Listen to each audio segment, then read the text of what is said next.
but we got smacked. But we got smacked. But we got smacked. But we got smacked. But we got smashed, bro. 3, 2, 1, go! What's up, what's up, what's up? It's your boy Levelhead back with another live and level gamers podcast. We are here. I have the crew, K-Bum20. We also have Keith Norris. Did I put enough emphasis on that, Keith? You did. You almost gave my social security number out. This is episode 363. We've been doing this for a minute, bro. Check it out, dude. I actually went back in the archives, Keith. Man, you've been on here for about 7 years now. Has it been that long? I think you go all the way back to like 17. What's up, Heart and Soul? Welcome to the show. You are in these internet streets. Yeah, bro. You go back like 7, 8 years, dude. I didn't even know that. Well, you been on, you started jumping on about 17, 18, right? It's 2025, bro. What's up, K-Bum? You quiet, bro. What's good? I'm good, man. Just trying to get all settled in. Got off work a little bit late, so just getting settled in. All right. Well, okay. Take your time, my friend. Take your time. I shall not rush you on this evening. I gotta find where this game is at. The game is on tonight for the Lakers. Keith, let me ask you something, bro. Stop putting stuff up in the chat, man, trying to start stuff. I ain't even biting. I wasn't even trying. I was actually, I think the way that dude broke that down, I ain't never heard nobody break it down the way he did. So that's really wild. I didn't even watch it. I was like, you know what? Not today. I'm going to keep my focus. I'm going to keep my peace. No LeBron slander should throw me off. But yeah, man. I think you should watch it. Man. I'll watch it tomorrow. if it offends, I'm going to know what I'm going to do. I'm going to be in the chat. So, but yeah, we got a little bit to talk about tonight. We got to talk about Phil. Phil had a couple of interviews on this week. Yeah, Phil had a couple of interviews on this week that we got to talk about. Let us know who you is. Let us know who you are. Don't just jump in. Sign off. Let us know. Give us names, dates, credit card numbers. We trying to come up in the world. But anyway, we got a lot to talk about tonight. But welcome to the show, people. Welcome to the show. So we got to talk about Phil, man. Phil literally had a couple of interviews this week, man, and one of them was really interesting. We're going to talk about that, man. He let us know that there are more games coming. They plan to release more games in more places. So if y'all thought Microsoft was playing, they not playing. They like, we in this to make money, and we made a lot of money, and we want to make more money. I don't know if y'all ever seen more money. People that's watching, but that's what Phil's saying, man. So we're gonna talk about that. They talking about the future of Xbox. He was asked questions about, hardware, future hardware, and all that type of stuff. But we gonna kind of. Did y'all get a chance to check that out? The interviews. Yeah. See, I haven't heard Digital Foundries yet, though. Wait, they had one too? Yeah, Digital Foundries. Well, what's his name? Paris and is it Godfrey? What's his name? Danny. Danny. GTR. Yeah, they both interviewed Phil this week as well. So I haven't listened to that interview, but I did listen to the one that you kind of see the thumbnail of right now. Welcome to the show, Nia. Welcome. So we're going to talk about that. We're also going to talk about Nvidia's Dlss 4 the future is here. The future is now, man. That's some powerful technology what they doing. So we're gonna look at a video that they kind of put up to show kind of the advancements and how it pairs and just clearly outshines pretty much all other forms of AI upscaling. We also gonna look at and talk about Switch 2 and the DLSS and all the patents and all the stuff that they got going on. And we're going to ask the question, will it be the difference maker? Will it be that cheat code for the Switch 2 in comparison to the PlayStation 5 and Xbox Series S and X? You know, what are we expecting with the technology, even though we know it's not for? Curious what we think and what y'all thinking about what they may be able to achieve or what they trying to do if rumors are to be true. And then we got to talk about, I'm not saying this is all in the order we're going to talk about it. We may choose to talk about Ubisoft and the troubles that they're facing first. Don't know. But all of these will be what we discuss on tonight. Of course, we're going to do what you've been gaming on. Is there anything that I've missed or anything that y'all want to bring up here, sir? Any movies, what's up? What's up?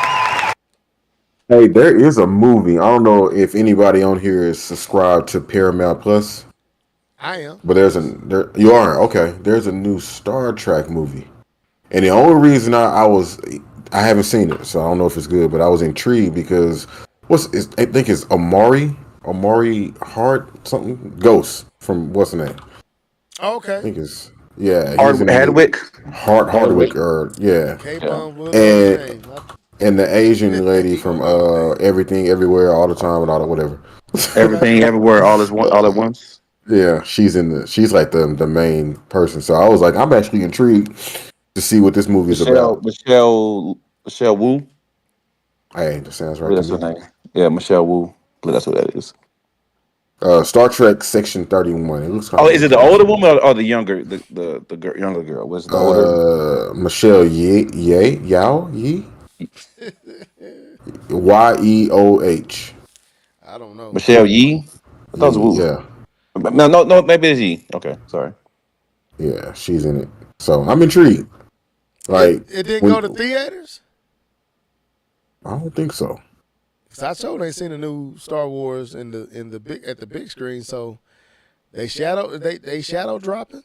I did see something. I didn't know it was Star Wars. I did see a trailer, Star Trek. a sci-fi trailer with Michelle in there and somebody else, but I didn't know it was Star Trek. I guess I didn't pay too much attention to it. You said Star Trek. My mind went to Star Wars. Okay.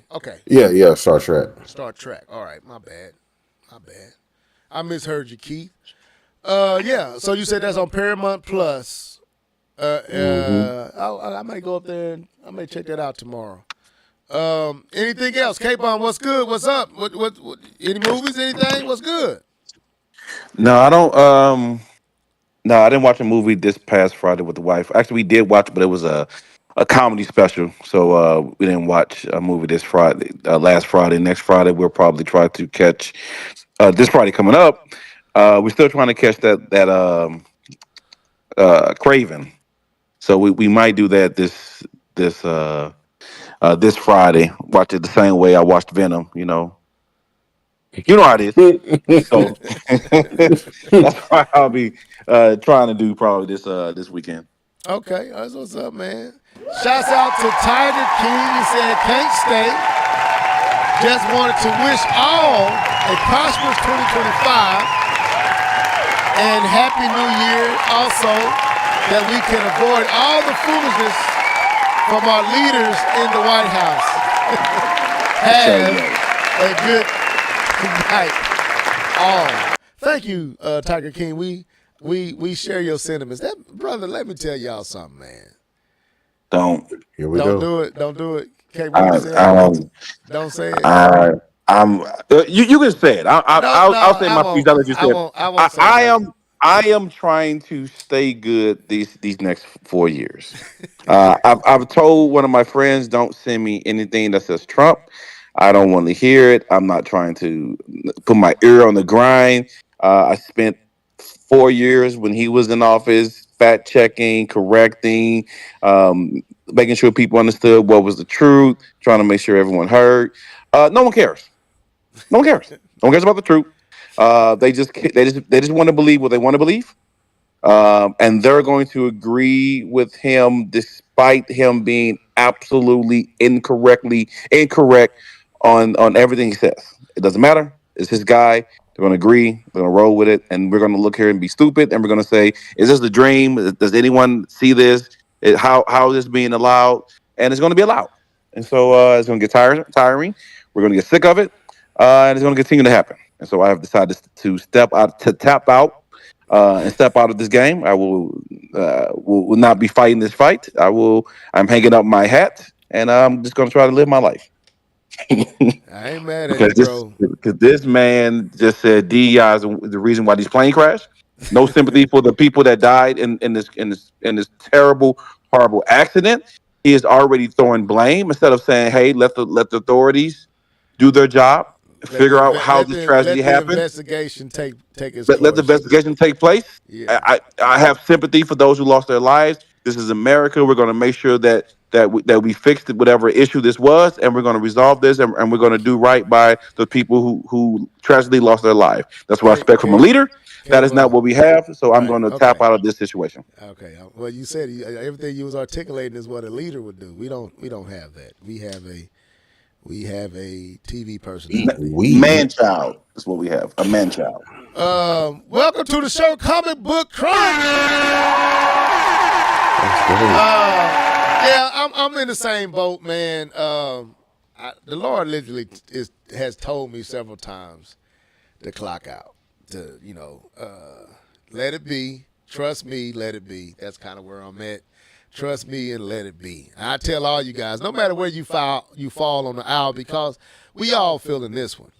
I think there's a lot of regret. I mean, the brother ain't even let us get through a week. Not even a week. I mean, he wasn't even in office before he was telling Mexico, Panama that we're going to take back Panama and we're going to take Greenland. Yeah. They already changed the name of Greenland to to North Gulf of Mexico to the Gulf of America. Yes, only in America textbooks would that be legal. It's just anyway. Yeah. So. Yep. So I'm telling y'all, man, just be praying. Pray for him. Pray for them. Pray for all of us. And like K-Bum said, it's a shame that you can't even take time to show sympathy for loss of life before you trying to pass the buck and blame, and then have the audacity to blame something that just makes absolutely everything can't be a talking point. Everything can't be a campaign. Everything can't be about campaign and talking. That you gotta get. Anyway, I'm asking for something that's impossible. Especially with 73% of the people were white. I don't know how that's DEI. But anyway, I'm getting the facts. Sorry, I'm fact checking. What's up? Let me not fact check. DJ Fanatic. Let's get back to these games. Dark Queen Dragon. Jesus. Well, I want to say something. I just want to say I'm glad y'all finally joining me on the team. You know Wait a minute, we've been on the team with you, Keith. These folks been running rampant all up in your White House and doing all this crazy stuff, lying in your face, stealing behind your back. And now K-Bone said he won't even listen to music with trumpets in it. I mean, it's just ridiculous. No. So we say this. Thank you, Fanatic. Yeah, is trust God, and and it is what it is. Trust God, it is what it is. But we got to pray. You got to pray. I would say, get as far away from debt as possible. Be very frugal. We might not be getting those Switch 2s if these tariffs. That's what we need to talk about, y'all. If these tariffs hit, how much is this thing gonna cost? Matty Jazz, welcome to the show. If this man do what he say he gonna do, how much is the Switch gonna actually cost? Oh Lord, God, get us through this year. We ain't even been through a week. Lord, help us, Jesus. Protect us, like David said. Let their plans not succeed, Lord. Don't make me go to church on y'all. I'll take you to the cross, man, in a second. But anyway, let's get into these games. Y'all want to do what you've been gaming on? Y'all ready? No. Let's do it. Nia, go and get the offering place out. We about to go to church. Yeah. You know what time it is? It's time for What Have You Been Gaming On? Sing it, folks. Let's go. Hey. What you been gaming on? What you been gaming on? What you been gaming on? What you been gaming on? What you been gaming on? What you been gaming on? Gaming on, gaming on, gaming on.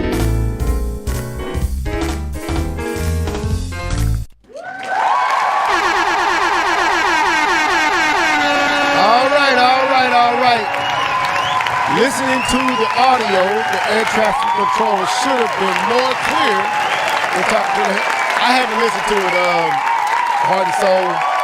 I'm pretty sure they probably should. I haven't listened to it. It's just tragic. Just all this stuff is happening this early in this thing. But we gonna get to what we came here to talk about, to put smiling faces on all of our faces.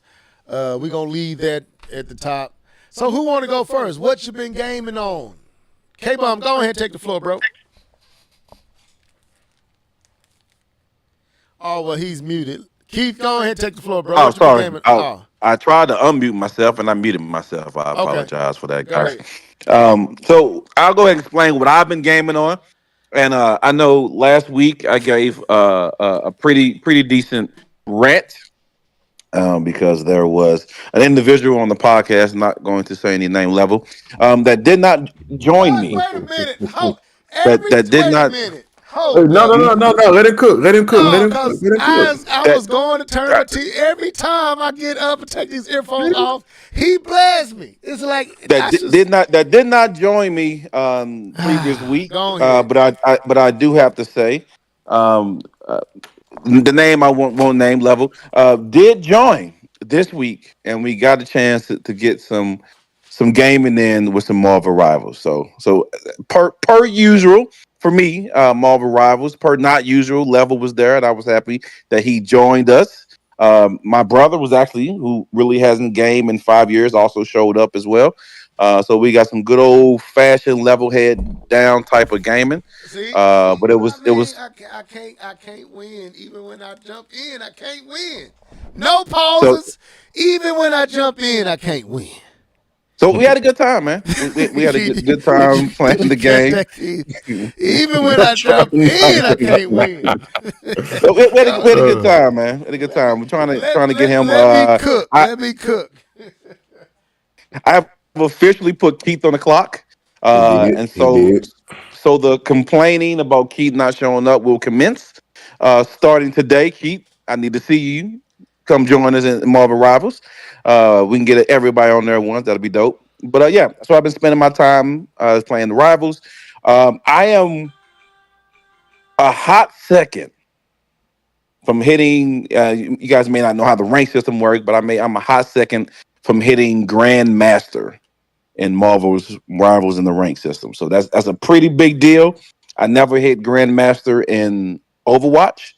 But I'm very close to hitting Grandmaster. Hopefully, I can get there within the next week or so. I found me a buddy who's a diamond player like me, who's also trying to get the Grandmaster. So we'll see if we can hit it. But yeah, that's kind of my what I've been gaming on, and then just a little 2K just to break up playing Overwatch. When you get that losing streak, you got to play something else to get your mind off the pain. So that's what I've been gaming on: Marvel Rivals and a little bit of 2K. Zero Overwatch. Just throw that out there as well. Okay, all right, Mr. Norris, the floor is yours. What have you been gaming on? Yes. So I'm still playing Dragon Ball Z Kakarot. Not as much as I wanted to this week. Really haven't played too much video games this week. Man, your boy just been kind of tired, man. I gotta go get me some new vitamins, but that's neither here nor there. I did buy a game today that came out today. I'm actually playing a game day and date when it released the same day. And that is unbelievable. That's unbelievable. I usually wait to a sale but I didn't wait for this one. Not because I was just highly anticipated. I was just like, you know what? Why not? And that is Spider-Man 2 that released on the PC. I got the deluxe edition, matter of fact. Claps in the chat. I got the deluxe edition, so I got some DLC coming and all this other stuff. I played the beginning stage. I had been wanting to play this for a while. I saw y'all when y'all played it. The game is crystal clear, playing in 4K. Oh, that's dope. I'm using FSR 3.1. Oh, snap, son. Not quite DLSS. But nonetheless, it still looks good. The game runs at a buttery smooth 60 frames per second for me. It did crash for me once, and that's only because I didn't have the updated drivers. I got the updated drivers now, and the game is running even better. What I've noticed is, well, it's early on in the game, but I'm already I'm kind of figuring out how they're gonna. Y'all don't say anything because like I said, I didn't watch any spoilers, and I'm curious how they're gonna make this compromise between Spider-Man Miles wins. and Spider. He wins. Spider-Man wins. What do you mean? It's a joke. He wins. They're both Spider-Man. Spider-Man wins, bro. No. Well, I'm not. I'm just saying, bouncing between which one you gonna play with. So he's just trying to throw shade on you, man. That's all. My bad. It went over my head. You're slow to the party. I'm slow. I'm in a wheelchair. No, I didn't mean to say that. That didn't. Ooh, Lord have mercy. Let's move on. Spider-Man 2 is it's good. DEI. I didn't mean to say that. No, Spider-Man 2 is great. It's I can't wait to play more. I was actually playing right before we got on the podcast tonight. So nice. Yeah, I needed a game like this that wasn't an RPG. So, but that's all I've been gaming on this week. Okay. Okay, I guess it's my turn. So, let me see. Darkwing Dragon 709 said, I've been bouncing between Lies of P, Cyberpunk, and Mario. Keith, when was the last time you played Mario Wonder, bro? Why haven't you beat that game, sir?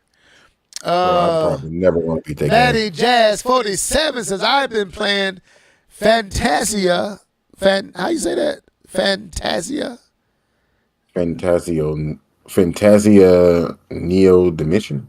Neo Dimension. I'm making sure I'm saying Neo. Fantasian. I don't know. I hope I'm saying that right. Matty Jazz. Is that a JRPG? That's a JRPG, right? I don't know what that is. So I asked Nia. It sounds like a Nia type of game.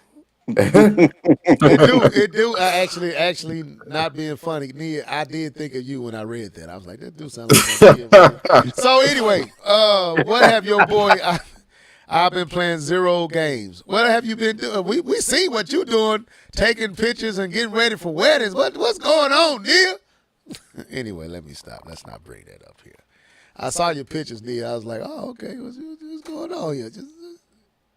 Why everybody? It is an RPG, by the way. Why everybody? It quiet? Is it a J or just RPG? Keith, why you quiet? Definitely a JRPG. What do you mean? Why am I quiet? Why y'all quiet? I'm just saying. I mean, Keith and K-Bum. No, I wanted before we move too far away. I wanted to just reply to the Fantasian Neo Dimension. Oh, okay, all right. I can't have a life. Yes, you can, Nia. Nia, and you wore the life well. It was nice to see. It was beautiful. Even with the picture. Yes, she did. She wore the life very well. Yes, she did. All right. So, level is messy. No, I'm not. I'm very clean, ma'am. You expect this kind of behavior from me, but not from Level. You expect this from me. So it's my turn. It's my turn. Welcome to the show, y'all. You know we have fun here. So what have I been playing on? Absolutely. I've been playing on a lot of stuff this week. So anyway, what I played on, K-Bum kind of already let you know one particular game I've been playing on, and that's Marvel's Rivals.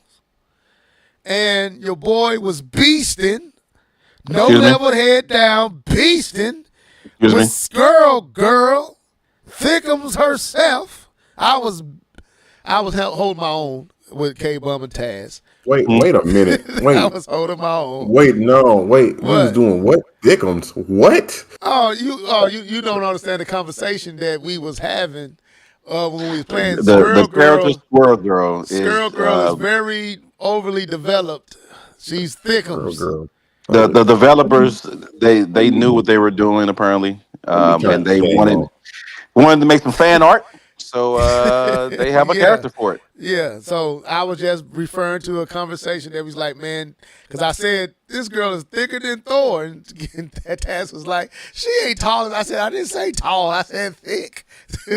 Keyword. And came up and said, yes, she is because he's all just breaking it down like, okay, but she's very well built. But anyway, her. So I played that with them. That night. So, of course, y'all know last week Microsoft had an awesome developers direct. And, they led with Team Ninja and Ninja Gaiden 4. But they ended with a remaster, hybrid remake. I don't know how because it is on a new engine. Ninja Gaiden 2 Black. As a shadow drop that day. And of course, if you know anything about me, I am a fan of Ninja. I am a fan of Ryu. So I did go and I purchased this game. And I've been playing this game. And I've been loving this game. I have. Anyway, let me stop talking like this. I enjoy the game. I'm like, where am I going with this? The game is good. Been playing it. It looks good. I'm going to say this, Keith. You were right, man. I forgot how jacked up and janky these camera angles are. Oh, my God. Oh, man. I actually recorded myself playing.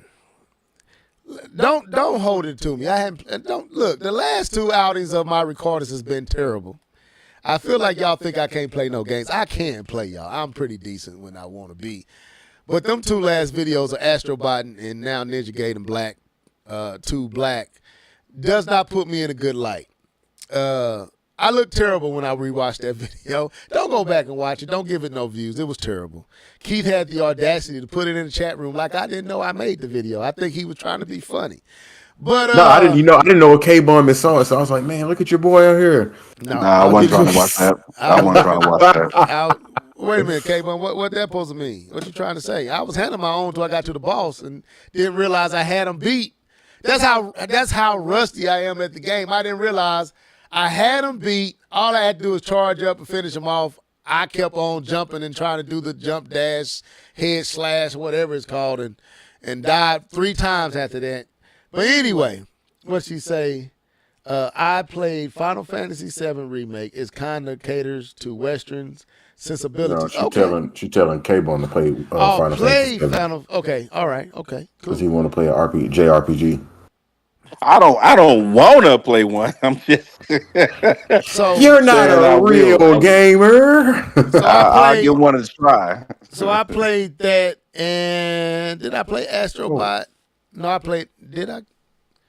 I may have played Astrobot. I'm not sure, but that's what I've been getting. But Ninja Gaiden looks good. This is what I do want to say though, and I kind of said this to you, K-Bum. I think we talked. Mm-hmm. Ninja Gaiden do make me feel like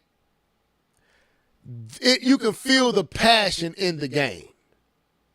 You can feel that the people who was making this game, even though it is terrible camera angles, you could tell that those that were making that game were really into what they were doing. They were really excited about what they were doing.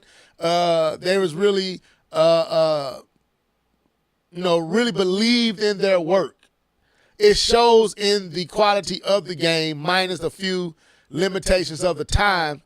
The work shows a funner time in games. That's the best way I can say. It's fun. It's fun. It was fun. It's bloody as heck though. I'm not gonna lie, man. It's gore. Like, God, blood everywhere. But it's fun, man. And it's like, you don't get that many games that kind of make you feel that way anymore. It's perfectly paced, perfect action outside of camera angles. It makes you feel like you really are something to you don't want to mess with me. That's how you feel when you playing as Ryu. You just feel the people behind it really took pride in what they were doing. And it's like, man, games don't feel like that no more. And then, like I said, I know games are better. That's not my point. Just because games are better don't mean the same compassion, the same zeal, the same fervor, the same dedication and pride is in what they. Oh, like K-Bum, like when we first played God of War 2018, and then we watched the video after it. You can tell they felt that way about that game. You could tell you could tell Nintendo really, really, really was Anuma was really is it Anuma? Yeah. Was it who makes a Zelda? Is that Anuma, Keith?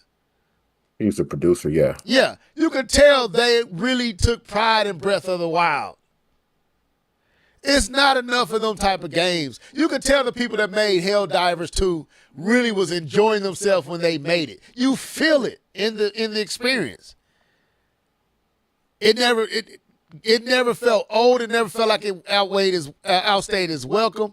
You don't get those feelings, and it's like, man, that felt good to feel that in the game. Just you could tell these people really enjoy what they're doing. So I'm enjoying it.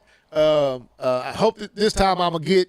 So I got to make a correction last week, just to be honest and up front. So I was asked the question. I think K-Bum was trying to squeeze your brother on no pause. I'm not gonna be prisoner to the pause word.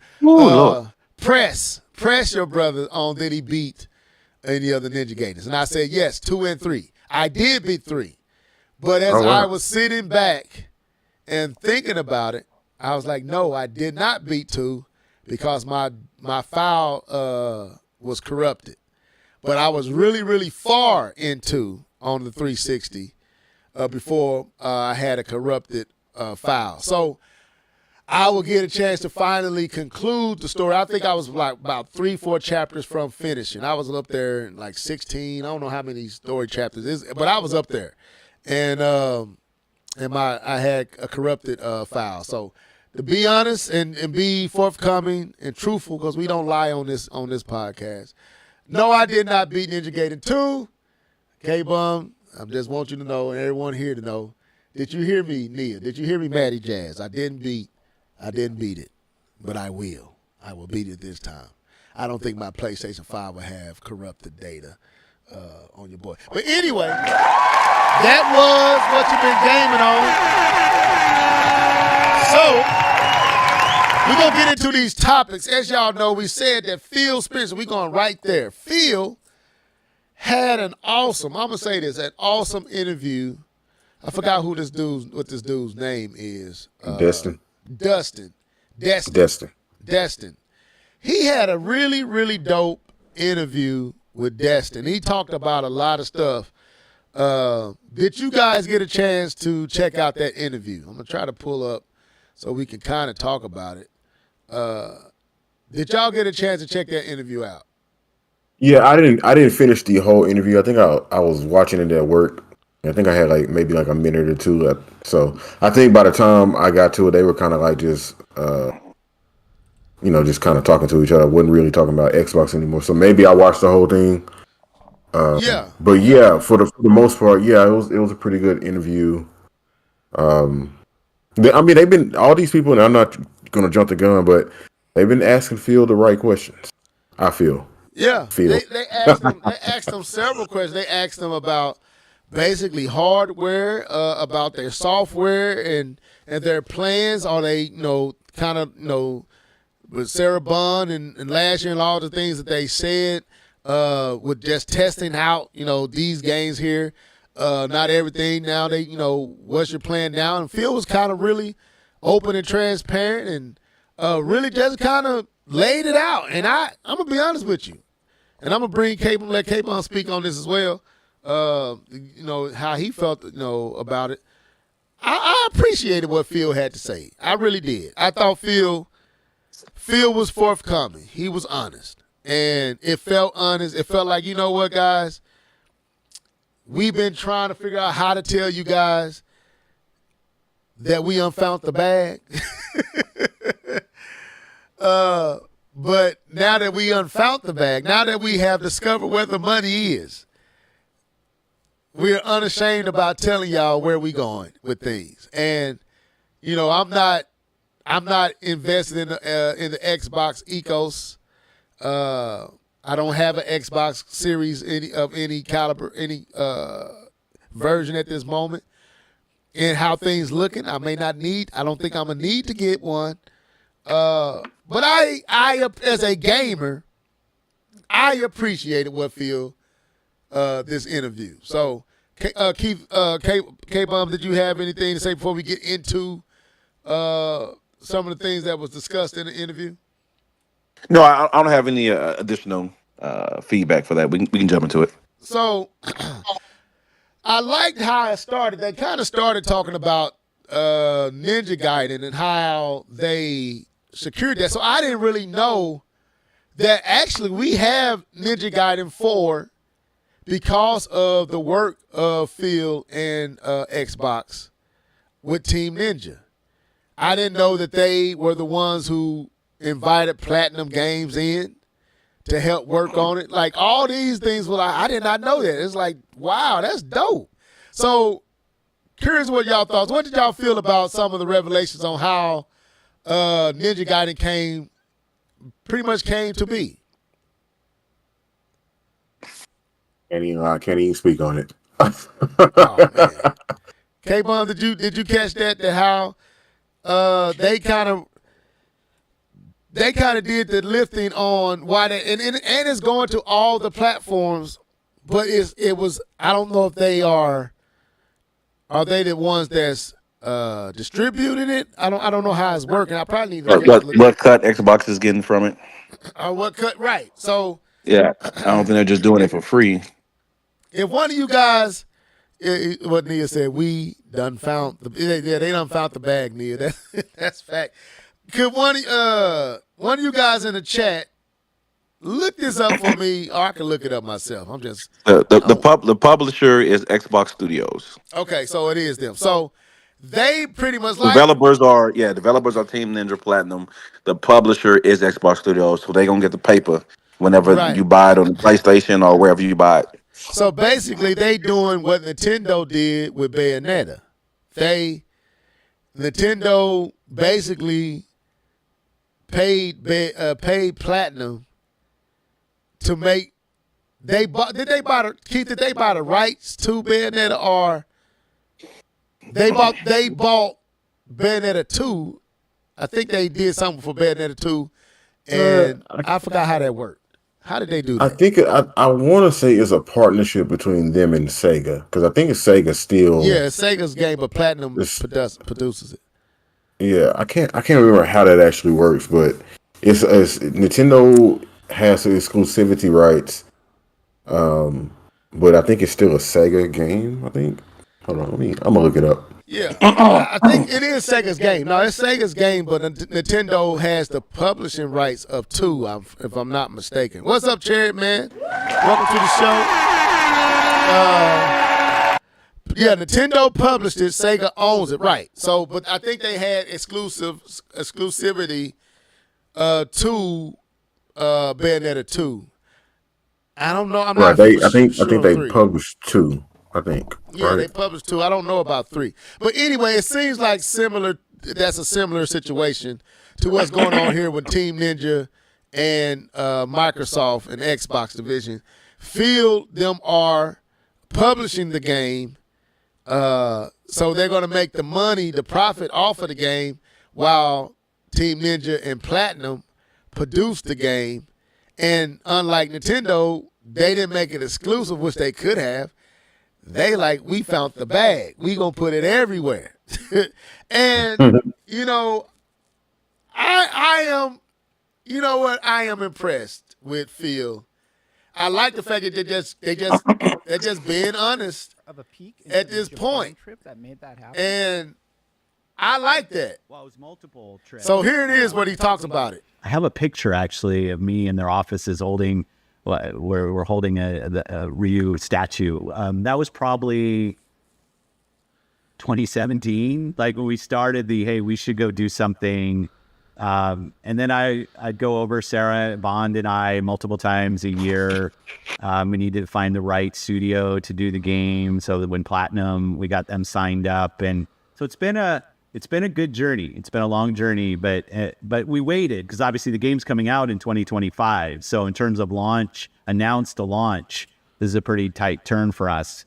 I know when I was there last Tokyo Game Show, I was in the offices and I was playing old Ninja Gaiden on my phone on cloud, and I saw that I was playing, and I was like, oh, I better log off because I thought I was going to spoil the secret. But yeah, it took a long time, but really great response, and I love the energy around 4 and getting to do the remake of 2 Black and to drop that in the show, and the support we had from Koei and Team Ninja and Platinum all up was just fantastic. It was a nice moment, especially for Xbox, because we have. So as you said, they've been working on this since 2017. They had this in the bag. Never let the cat out the bag. All that. This one game probably could have. This could have been like. This could have sold some stuff, in my opinion. A game like that could turn heads to your platform. So clearly they held this one close to the chest, and now they're releasing it now. And they releasing it on all platforms. Really, really interesting. K-Bomb, any thoughts on that?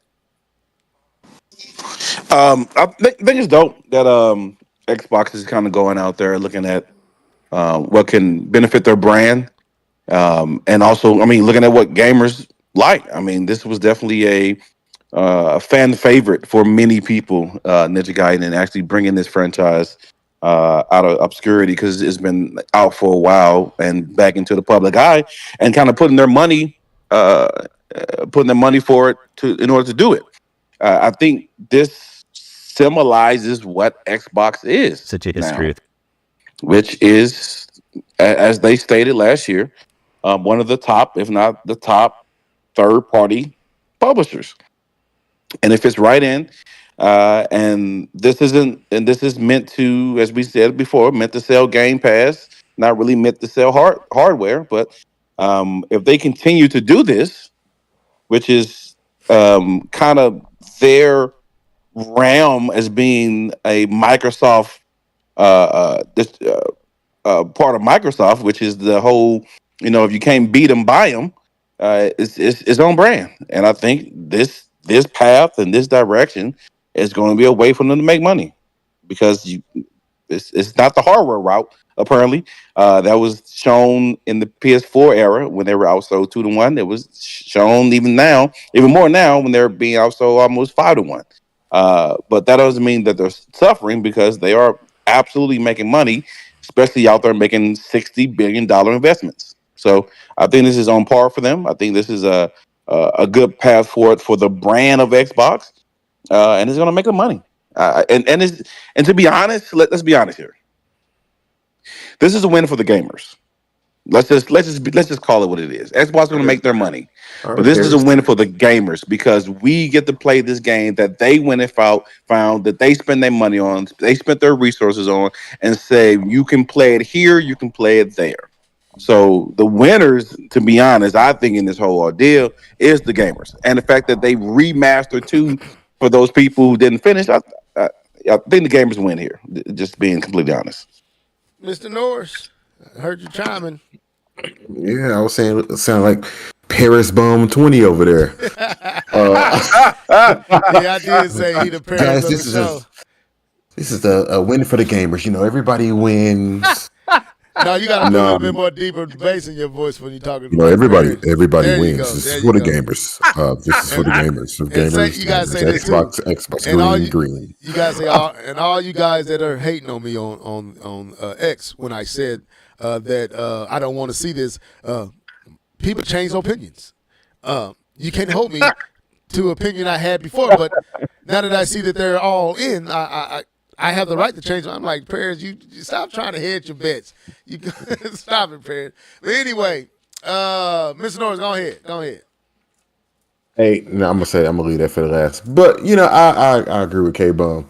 And we pretty much have called it. The whole industry's called it. The only people that didn't want to call it was Xbox fans. But in reality, they don't actually lose. They just lose the talking points, right? They lose the hardware talking points. But if Microsoft is going out there and they're going out of their way and they're resurrecting game series and they're bringing them back to the forefront for everybody can play, dude, that's kind of dope when you sit back and think about it. Think about some other franchises that haven't seen the day of light in a very long time, and then Microsoft goes out there, brings one back, and then make you a new one and say everybody can play it. I don't mind that approach. And if that's the space that they want to play in, I'm game. I'll play the games that they release when I see something I want to play, and I'm glad that they're offering it to all the gamers. But there's one thing I want this narrative to stop though, and I said this offline. This whole idea of saying this is the future of gaming, I hate that Xbox narrative, and it puts so much unnecessary pressure on Microsoft, and it just puts a spotlight on everything that they're doing, as opposed to just appreciating what they're doing. It puts the spotlight on it, like, oh, this is the future of gaming. No, this is the future of Xbox.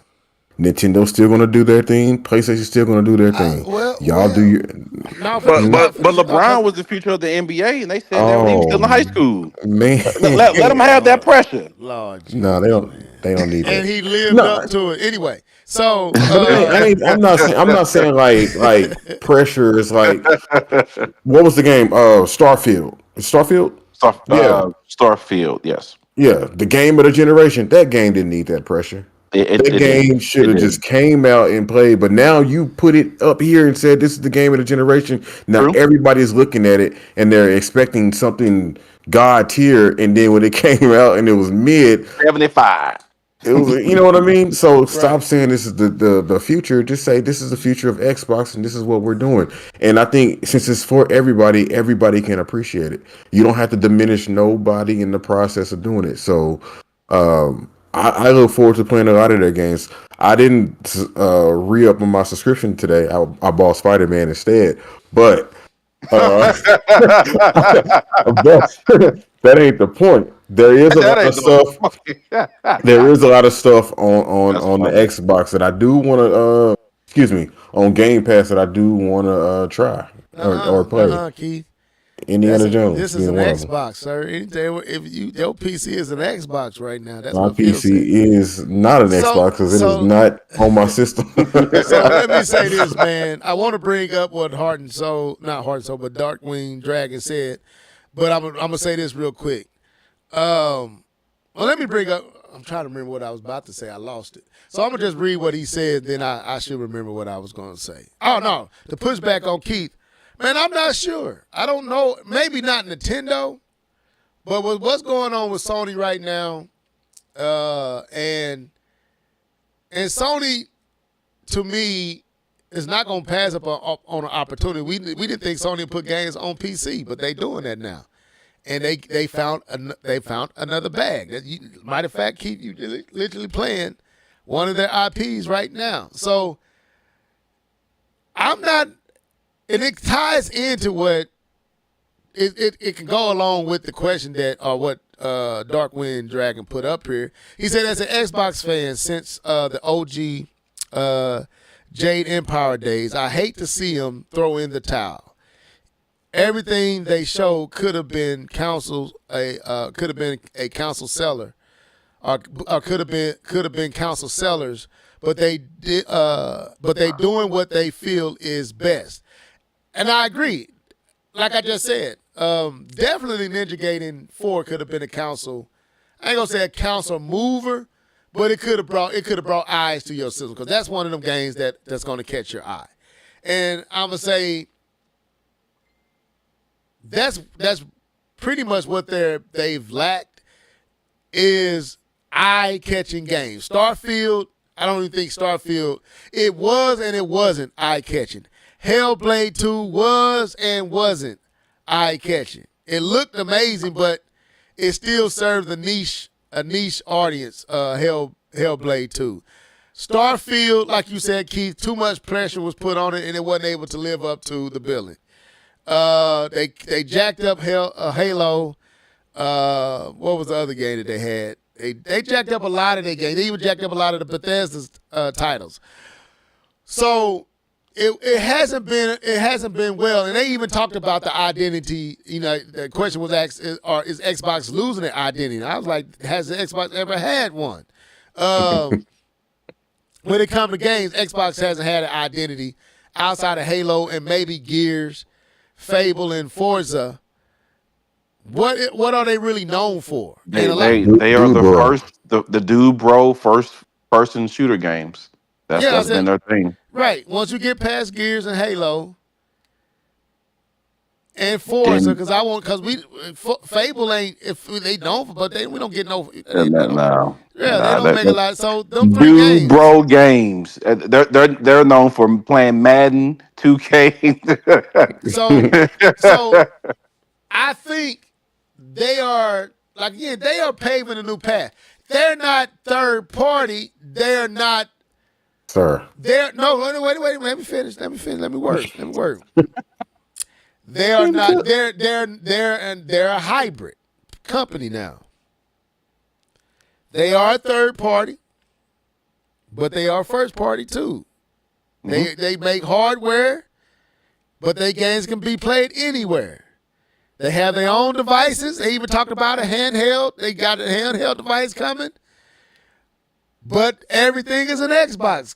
Keith's PC is an Xbox. Hopefully, I don't think my PlayStation that. 5. No, it ain't no. Hopefully, my PlayStation 5 is an Xbox. My Switch 2 shall be an Xbox. My Switch is currently an Xbox. My phone, my Note is a Note 20. It's old, but my phone has the ability to become an Xbox. This Dell high-power PC that I'm watching y'all and talking to y'all on is an Xbox. So they're a hybrid. They are the first hybrid company in the history of gaming. I like that. I don't see nothing wrong with it. They found the bag, y'all. Anyway, go ahead. What was you finna say, Keith? And we gonna go to some of the other things. I would give that to Steam.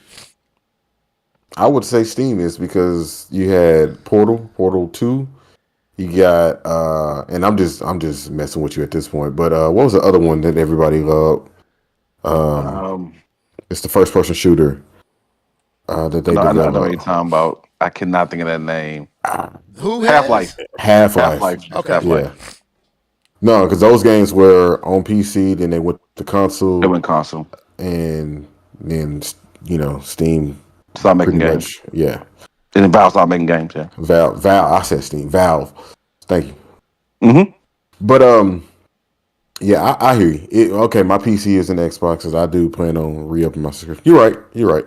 Yeah. And I never heard anybody call them a hybrid console. A hybrid video game company. What did you say it again? They are a hybrid.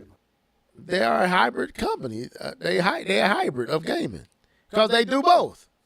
They both can. They sell software everywhere, but you can also play it on their hardware. We have not seen this, not to this degree. Now again, they started doing it, and then Sony followed suit. And who's to say?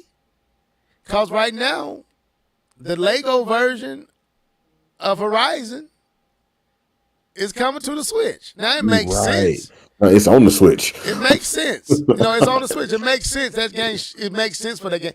Who was to say that Sony won't be like, well, let's try this model. If a game makes sense to be over there, if they can make money off of it.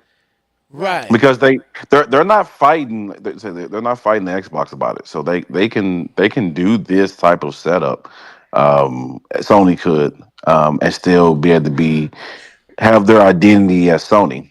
The jump to PC, which was I think Jim Ryan was a part of that movement, and he said they would continue to do that. Was kind of that experiment, and then the next experiment is the game that we just talked about, the Horizon game, Lego Horizon. That's the next experiment to see if they can possibly go in that direction. They're not going to go full head of steam like Xbox, but I think like you're trying to say, I think that's the point you're making, is that they're going to they're probably going to be more selective, not more selective, but be selective and making sense, moving games that make sense to these other consoles, because it's another revenue stream. Right. There's more people buying the game, but I know we talked about they were forced to. We talked about that, but the baseball game did that before everything else. Yeah, I was about to bring that. You beat me to it. I was just finna play in the show. I was just about to bring that up. Go ahead. Yep. Wait. No, that's what I'm saying. The show is on the Xbox and the Switch. Yeah. It's on everything. It's on everything. It's on everything. Now they like Wait you a said, their minute. hand was forced, but they already are producing a game. This is 2 games that they already producing for all platforms. Hold on. But was the MLB the show? Wasn't that also not just Sony's decision, but wasn't that also the MLB's decision? That's why we said they were forced. They were forced to do this, but still they are producing it. And they're reaping benefits from it because I guarantee you they're making more money on this game now than what they did if it was exclusive to the Sony platform. So what I'm hearing, and everybody in the world is listening to this, Nintendo won. That's what I'm hearing. Nintendo won. Wait a minute, Keith. Wait a minute. We not going. That's the console war. No, we not doing bro. that. What we I saying think Nintendo won. No, that's a stretch. This is what I think. This is what I would say. I would say that the industry has reached a place of they cannot hold up under where we are at. They have to find other, with the cost of developing games. Nintendo don't have that problem. Right. So in that sense, okay. So Nintendo is in the lane of this. I'm not going to do that. Let's not get it twisted. I'm not going to do that. Let's not get it twisted. Nintendo has to. Nintendo not only makes games, but Nintendo is a video game company. Right. These other companies, this is a part. This is a department of the company that makes video games. So the way they look at gaming and the way they look at revenue is very different than Nintendo, because Nintendo, that is their mainstream of income. For Sony and Xbox, this is a department in a larger company that makes revenue different ways. And so decision that's made for Sony and Xbox is made with the understanding and with the breadth of everything else that the company does. Yeah. So I just want to make sure it is a little bit different. I'm not going where Keith is going, but to retort, that makes the argument for Nintendo even stronger, K-Bum, because Microsoft, Xbox has other things to fall back on. Just when they're hurting, they can fall back on the other departments, where when Nintendo hurting, all they got is that's it. So, but I'm not going where Keith's going. I'm not going to walk into it. Let me say this caveat before you get your say your piece. Let me say this caveat. If Nintendo put their games on Steam or anything on PC, guess who's buying them on PC? This guy. I don't care. I am playing them on PC just like I'm playing these PlayStation games. I just want to put it out there. I'm on record saying that. I don't care. And you already are with emulated games. You already playing. And if you wanted to, you'll be playing on what's that thing called? I forgot my baby. If I had what was that system called? Keith Stadia.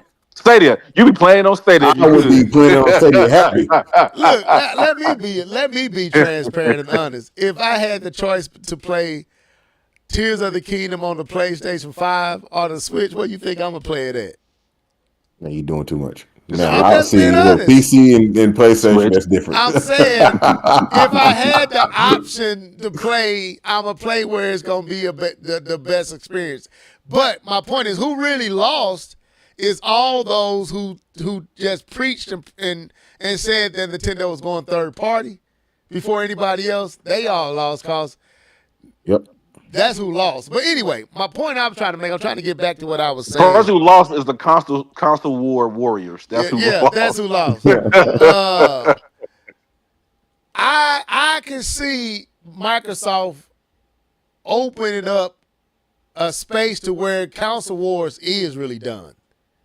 Because it ain't no if they find success. Clearly they are finding success. And clearly this part right here, let's play some of what was discussed in this part real quick. He was asked the question, are all games, now of course they said PlayStation, but I like how Phil made it clear it's not just PlayStation. But let's go. Someday, or will there still be exclusive? So let me go back. Are all Xbox games going to PlayStation someday, or will there still be exclusives? How are those red lines looking these days? Darkwing said Nintendo. The red lines, just to be clear, was of me responding to an answer. I sometimes gets positioned if I kind of ran out with a red lines T-shirt on. We are finding that our games shipping on multiple platforms is a good thing for Xbox. It makes Xbox stronger. It lets us do shows like we did with Showcase with great games, give our game time teams the time they need for us to invest in platform, for us to invest in hardware. I think all of this is part of what Xbox is going to be when we go forward. When you ask the question like no, I mean, there's Xbox games that have shipped that we're not going to put on other platforms. Some of the things we'll look at how they do, but you're going to see more games, not just shipping on PlayStation, shipping on Nintendo. We'll continue to support Steam the way that they ship. We want our games to be in places that people play. We think that enables us to do more on platform, do more on hardware, and it's a good system for us that works. It doesn't mean every other company's got to do it that way, but it does mean I think that measuring our progress is different than maybe we measured the progress of Xbox or a console-only platform 10 years ago. It's why we talk a lot about players. I think a lot about the hours that people play on our platform, where we're seeing growth. And this has enabled us to grow in places that we don't normally. Our fastest growing region right now is Asia in terms of players. And I think about hours. Our fastest growing hours is on cloud. It's us finding players in places that people want to go play. They want to buy a console. They want to buy a gaming desktop. Great. Our games will be awesome there.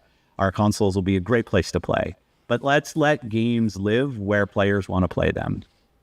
So basically what Phil is saying is they discovered their version of the blue ocean. This is their blue ocean. Remember, Keith, when Nintendo came and they had to go a different direction in order for them to be successful and viable and make money, because they was losing when it came to the home console. Nintendo went blue ocean, and Nintendo been kind of blue ocean ever since. Why?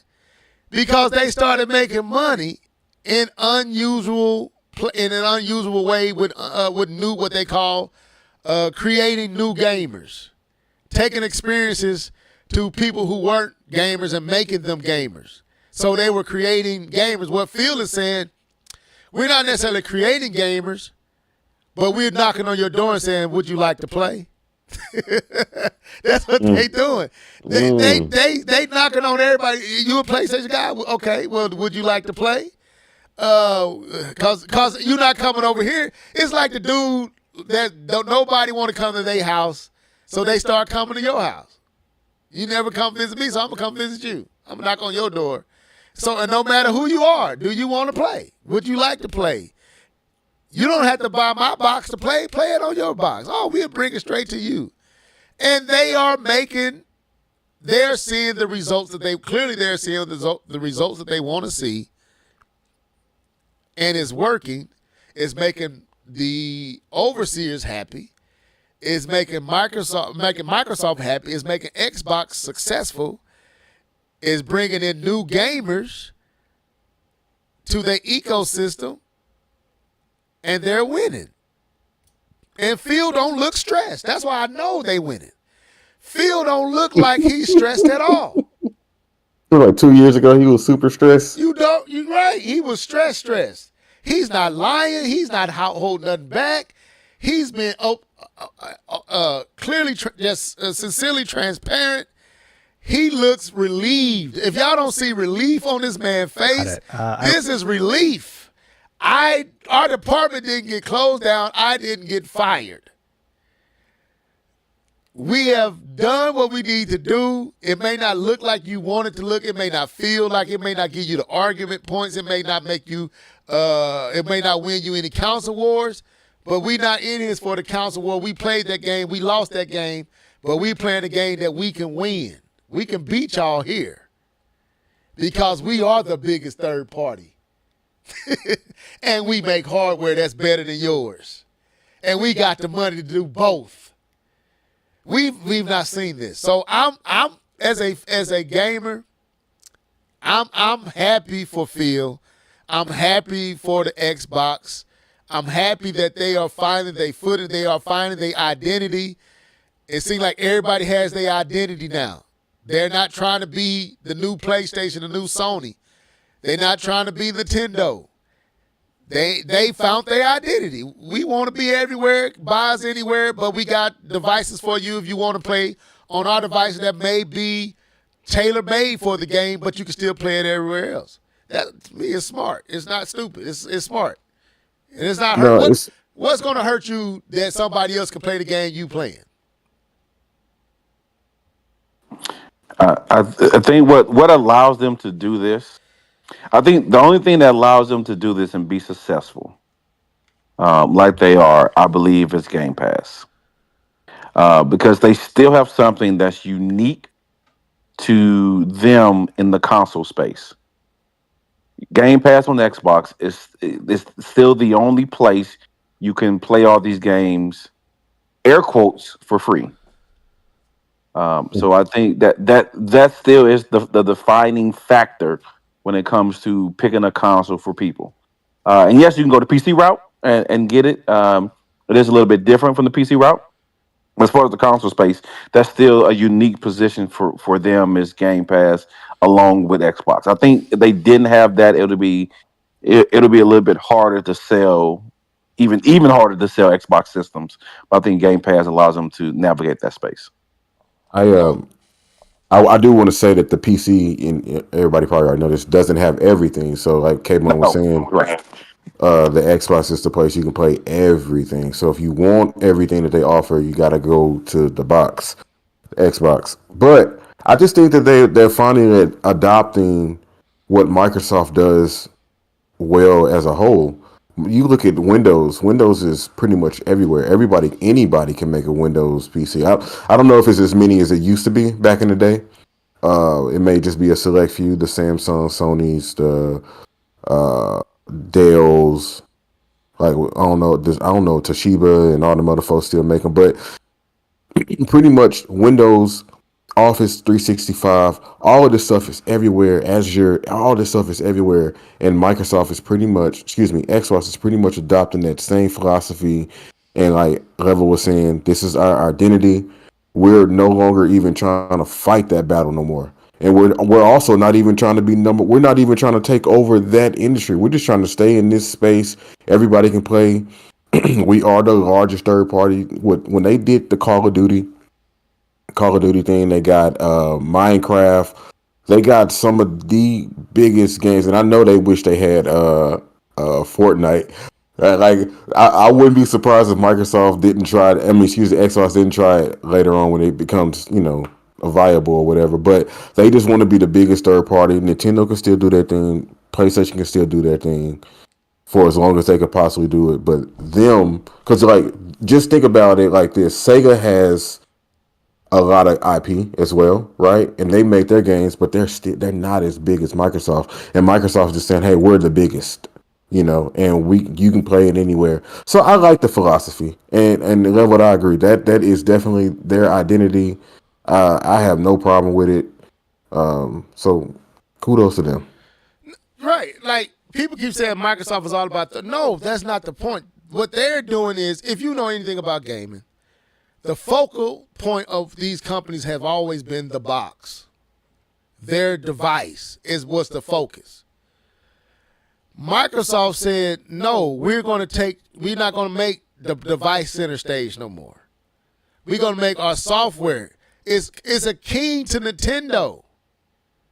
Nintendo's software is center stage, but they force you to buy their device to play their software. Microsoft is saying we're going to make our software. We're going to make these companies that we own. We're going to make basically they making revenue center stage.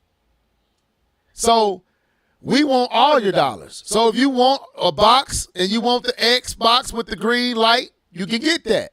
And you can play all our games there. But for me, for K-Bun, for Keith, and for you if you're smart, this eases the burden of going into the store and having to choose, what am I going to buy? Am I going to buy an Xbox? Am I going to buy a PlayStation? Well, I could just buy this PlayStation and I can still get Xbox. Because this is an Xbox. And Phil is saying, yes, we still get money from you too. So they got their tentacles everywhere. They like a octopus. They tentacles, they suction cups on. Anyway, I can't say nothing with that. They suction cups. Nobody said nothing. Nobody was like you cook. Man, you were cooking and then there's suction man, that grease cups. got the popping on your arm. And But anyway, you get my analogy. They're like an octopus. Their tentacles, their arms are on everything, and they're getting revenue from everywhere. They are playing in every field. That's incredible. They own PCs. They own Nintendo. They own Sony. They own your iPhone. They own your Samsung Galaxy. And they are also on their own devices. They getting money everywhere. And that's why you buy Activision. That's why you buy Bethesda. That's why you don't mind dropping $70-something billion, because you going everywhere. I told y'all, you don't spend $70 billion banking on the 20 to 30 million people that buy your box and pay Game Pass and buy your online services. That ain't who you spend that money for. You spend that money when you know you're going beyond that. So, yes, he's no longer stressed because they gamble has paid off. They just was trying to figure out how to tell you what they telling you now with a straight face. He done lost weight. Phil look like he done lost weight. This brother looks slimmer than we saw him the last time we saw him. But I'm happy for them. They finding their footing. They finding what works for them. If you want to play on their devices, they're still there. You can still have their controller. You can still have their box. You limiting yourself to just their games. But they saying you don't have to do that, and if that's what you want to do, and you want to just Xbox loyal, okay, that itch is there for you to scratch.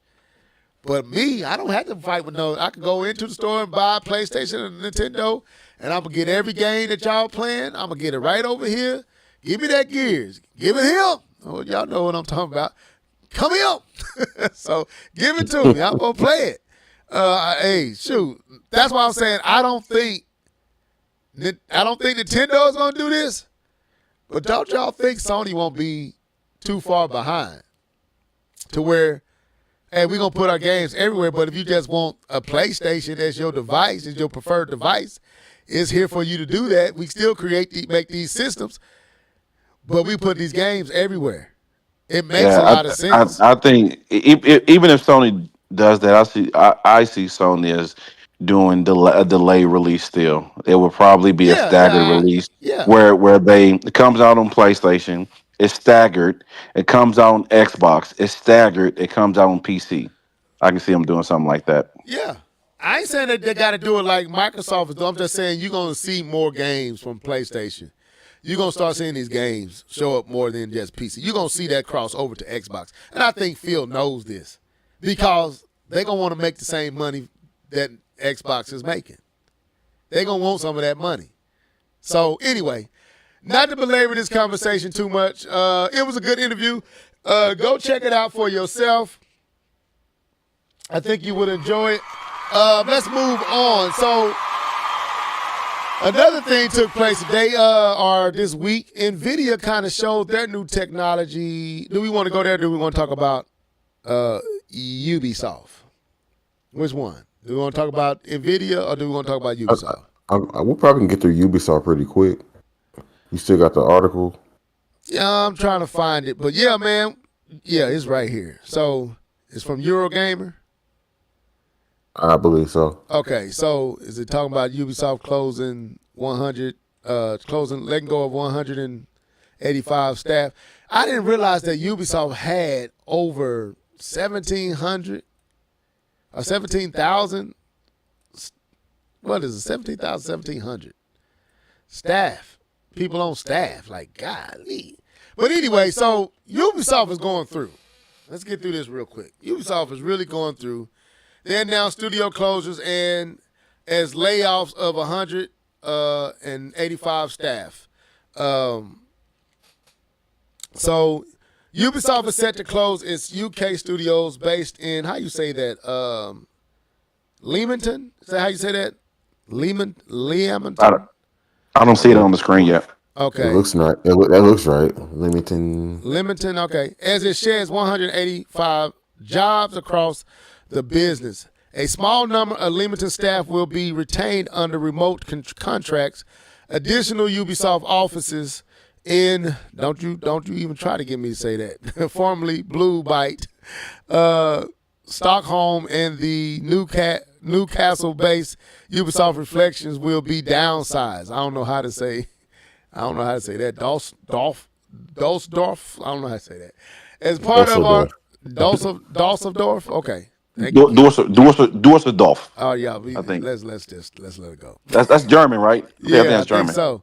As part of our ongoing efforts to prioritize projects and reduce costs to ensure long-term stability at Ubisoft, we have announced targeted reconstruction at Ubisoft, however you say that,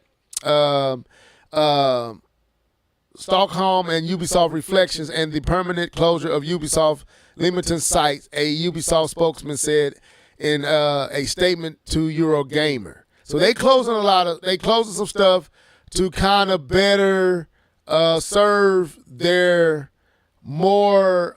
They trying to basically prioritize some stuff. In other words, they've been overspending. They've been hemorrhaging money, and they trying to stay out the for sale business. So, unfortunately, this should impact 185 employees overall. We are deeply grateful for their contribution. I hate when they say this, but they got to say it. And are committed to supporting them through their transition. Founded in 2022 as freestyle games by a group of former Rare and Codemaster veterans, Ubisoft Limited had recently worked as a supporting studio on the Tom Clancy The Division series and also assisted development on games such as Star Wars Outlaws, Skulls and Bones, and Far Cry. So these studios had a lot to play, and these people had a lot to do with these particular titles. But they haven't published their own game, right? No, they just assisted from what I'm reading. So they're like contractors there. Yeah, they're expendable. They're help. Yeah, they're expendable. Right. So in its heyday under its previous ownership by Activision, Limited was best known for its DJ Heroes games before it was put to work on the publisher Guitar Heroes and Call of Duty franchises. Ubisoft then acquired the firm in 2017. So they've been with Ubisoft for about 8 years. As for the teams that have been downside, Ubisoft Dusseldorf is best known for developing Anno and the Cellulars, while Ubisoft Stockholm, I think that's how you say that, most recently worked on Avatar Frontier. I don't know none of these games with massive entertainment. Ubisoft Reflections, the veteran team originally founded in 1984 and acquired by Ubisoft in 2006 or 2006 or 2006. That was horrible. Has been working closely with Limited supporting AAA game development. So anyway, y'all can go read this, but bring these guys in. I ain't trying to read all that. My tongue already tied all up. What are y'all feeling about Ubisoft, man? We've been seeing this coming for about the last, decade? Pretty much. I think they need to reevaluate, similar to how Microsoft reevaluated. go back to the drawing board. Like they said they finna focus on and prioritize projects that make money. Basically, I think that's what they should do. That like one of the I keep talking about this game, Watch Dogs 2. I think that was one of their best games as far as like relatability and just the story focus and just a complete game. And I think the industry has caught on to what Ubisoft was doing. Ubisoft was copying and pasting and just putting stuff out with soulless games, and it could never last that way. It wasn't ever going to last with the games and how they were developing their games. You making an Assassin's Creed every year, an annual Assassin's Creed game for what? For what purpose? I don't think Assassin's Money. Creed well, obviously, but you stop making money after a while because people catch on. No, I'm laughing at K-Bub because he obviously for money, but it was the time to keep. Go ahead, man. K-Bub, stop, bro. Let that man cook, man. Let him finish what he's saying. It was good. But no, like I think Ubisoft is one of those franchises that could be like top tier again, where you put that focus on it and people are waiting on it. Like they're waiting. And I'm not trying to say these games are equal, but just that the idea, like a Last of Us, like people are like anticipating the Last of Us 3. You know what I mean? Like, ooh, when are we going to get it? It's been years since we had the Last of Us 2. We're just now about to get it on the PC. And it's like Ubisoft has probably put out 4 Assassin's Creeds within that same time span. Nobody cares. It's like, I don't know their whole company philosophy. They seem like they got a lot of people over there that they have to feed. So maybe they outgrown themselves. But I do think it's smart for them to prioritize games. And they really should get back to being unique with their titles, like how they used to be. And maybe they can, right their ship similar to how Microsoft is seemingly writing theirs by refocusing on what is their identity. Well, like I said, it goes back to what I was saying about Ninja Gaiden Black. Like, you feel the passion. And it goes to what you're saying, Keith. They need to go back to where they cause people to feel that they enjoyed, they were really invested in what they were creating. And not just, like K-Bump said, copying and pasting. Oh, you said it, Keith. Copying and pasting, reusing assets, just following a formula. Yeah. What'd you say? I was gonna say reusing assets is okay. That's everybody does that, but just that copying and pasting is that's ridiculous. what I meant when I said reuse. I'm just talking about in the sense of you are just following the same predictable pattern, and all your games start to reflect your brokenness. That you don't care about what you're making. You just making a whole bunch of stuff, and you try to milk. When you find success, you try to milk it like Assassin's Creed. It's clearly too many Assassin's Creed. Can we all say there is too many Assassin's Creeds? Yes. Way too many. And clearly they were just milking the IP and the power of the name and the power of the franchise. They milked it out of being worth anything, to where people are hesitant to play it because they know it's just going to be a whole bunch of dots, a whole bunch of copy and paste. That's what I meant by reusing your asset to just flood this whole screen with a whole bunch of stuff. No real passion in anything that you're doing. Okay, I'm done. Pay me. I'm going home. That's how their games, they felt lifeless. What did y'all say about the Star Wars game? Y'all kept saying it looks like a Ubisoft game. Yeah, it looked like a Ubisoft game. It looked like a Ubisoft game. And I'm like, when I remember we were just listening, like, what are they talking? I get it now. I get what you're saying. So, K-Bum, come on through, bro. What's your thoughts on this, man? How you feel about old Ubisoft? I will say that layoffs in the game industry and the tech industry isn't too shocking right now. There's still plenty of layoffs being done in the tech industry. I'm not going to put any companies out there, but no, companies are making profits and still doing layoffs, making strong profits and still laying people. It's not necessarily a meaning of is falling apart. That layoffs are kind of being the thing right now, and it's terrible that it is, but it kind of is. Um, it seems to me that this seems more of a cutting the fat type of layoff instead of laying out core functionality because of failed projects. To me, these studios sounded a little expendable due to the fact that they weren't a part. They were assisting, but not. They didn't have the knowledge share of some of these major games that they're producing. So, to me, this isn't as shocking as some of the other layoffs that we've seen, but it's still sad to see this continue to occur in the video game industry. I will say this about Ubisoft. I think Ubisoft needs to definitely trim the fat. I think that's something that they need to do, and and I agree with Keith and others in level as well that they need to get back to making games that matter.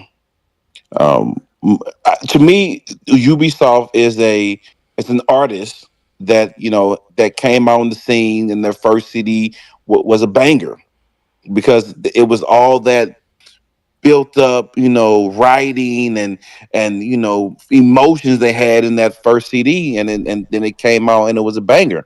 And the second CD it started to be okay, all right, that's not as good as the first, but yeah, I feel you a little. And then they just kept putting CDs after CDs just because they had a record deal and needed to make, and they were contracted to make the next album. And to me, that's where um, Ubisoft is. They've lost kind of their creative edge when it comes to that. But understand that Ubisoft used to produce bangers. Some of the game that I talk about the most, that is probably one of, if not my favorite game ever existed in life, is a Ubisoft game, and it is the first Prince of Persia. I will always say that is one of my most cherished memories. Cherished, cherished, cherished, Cherished memories. Yeah, I know that. Like kick my butt, bro. cherished. Cherished memories in gaming. It was an absolute blast. I love every second of it. And that was a game that it was the first entry, and it was beautiful. Right, it's a beautiful story. And then they made two, and it was like okay. And then they made three, and I'm like, okay, that sucked. And then Assassin's Creed was born out of them trying to make Assassin's Creed. No, sorry, Prince of Persia 4, and they made that, and then they milked it, and they milked it, and they did Far Cry 1, and that was good, and they did Far Cry 2, and it's like, okay, what you doing? And then Far Cry 3, all right, you're not doing it right anymore. And then they just milking the system, and then you can say the same thing about Just Dance, the same thing about uh, um, Rayman. You can say they even created Driver, which was uh, one of my. I love Driver. You had to do the whole driving test in order to play the game. You couldn't just play the game. You had to pass the driving test in order to play the game, and that was a cool little spin on it. But You know that they was just got Ubisoft. to. You say what? I didn't know that was Ubisoft. That's Ubisoft Driver. Yeah, absolutely. And they kind of just lost their mojo, man. Trying in the sake of making money, and they stopped making unique games and started to making games that would make money. And I really hope they kind of get back to. To me, I'll say this, and I'll pass this on because I don't want to get long in the wind, and I don't want to beat this horse. To me, even though it used the name Prince of Persia, it was not a Prince of Persia game. But I will say the new Prince of Persia felt like something different. It did not, to me, feel like a Ubisoft game. It felt like a passion project made by people who wanted to tell their unique story in their unique gameplay. I And didn't. again, I'm not saying that the gameplay was unique and you've never seen it before, but it was their take on that type of gameplay, and they were very, to me, in my opinion, because I enjoyed it, very successful at doing it. And so that's my take. I didn't think the game was soulless. It didn't feel soulless to me. And I don't remember you guys saying it felt soulless. You just didn't like that. I know the control wasn't really up to par of the way you guys liked it. But to me, this game was definitely something that felt more like a passion project than it did, a milking of of the system. So that's my take on it, and I'll kind of leave that for Ubisoft. I'll say this before I ever jump in. Speaking of that game, every time I see that game, I'm always tempted to like give it another try. Every time I see it. So to me, that's I don't know if that's saying anything to anybody else, but for me that says a lot because it's like it's still on my mind. Like I still want to play it because it's a style of game that I like, but just something about it didn't initially grab me. But I feel that there's something there that I need to play, but I just haven't pressed the button yet. I love it. I still speak to it. It's a great game.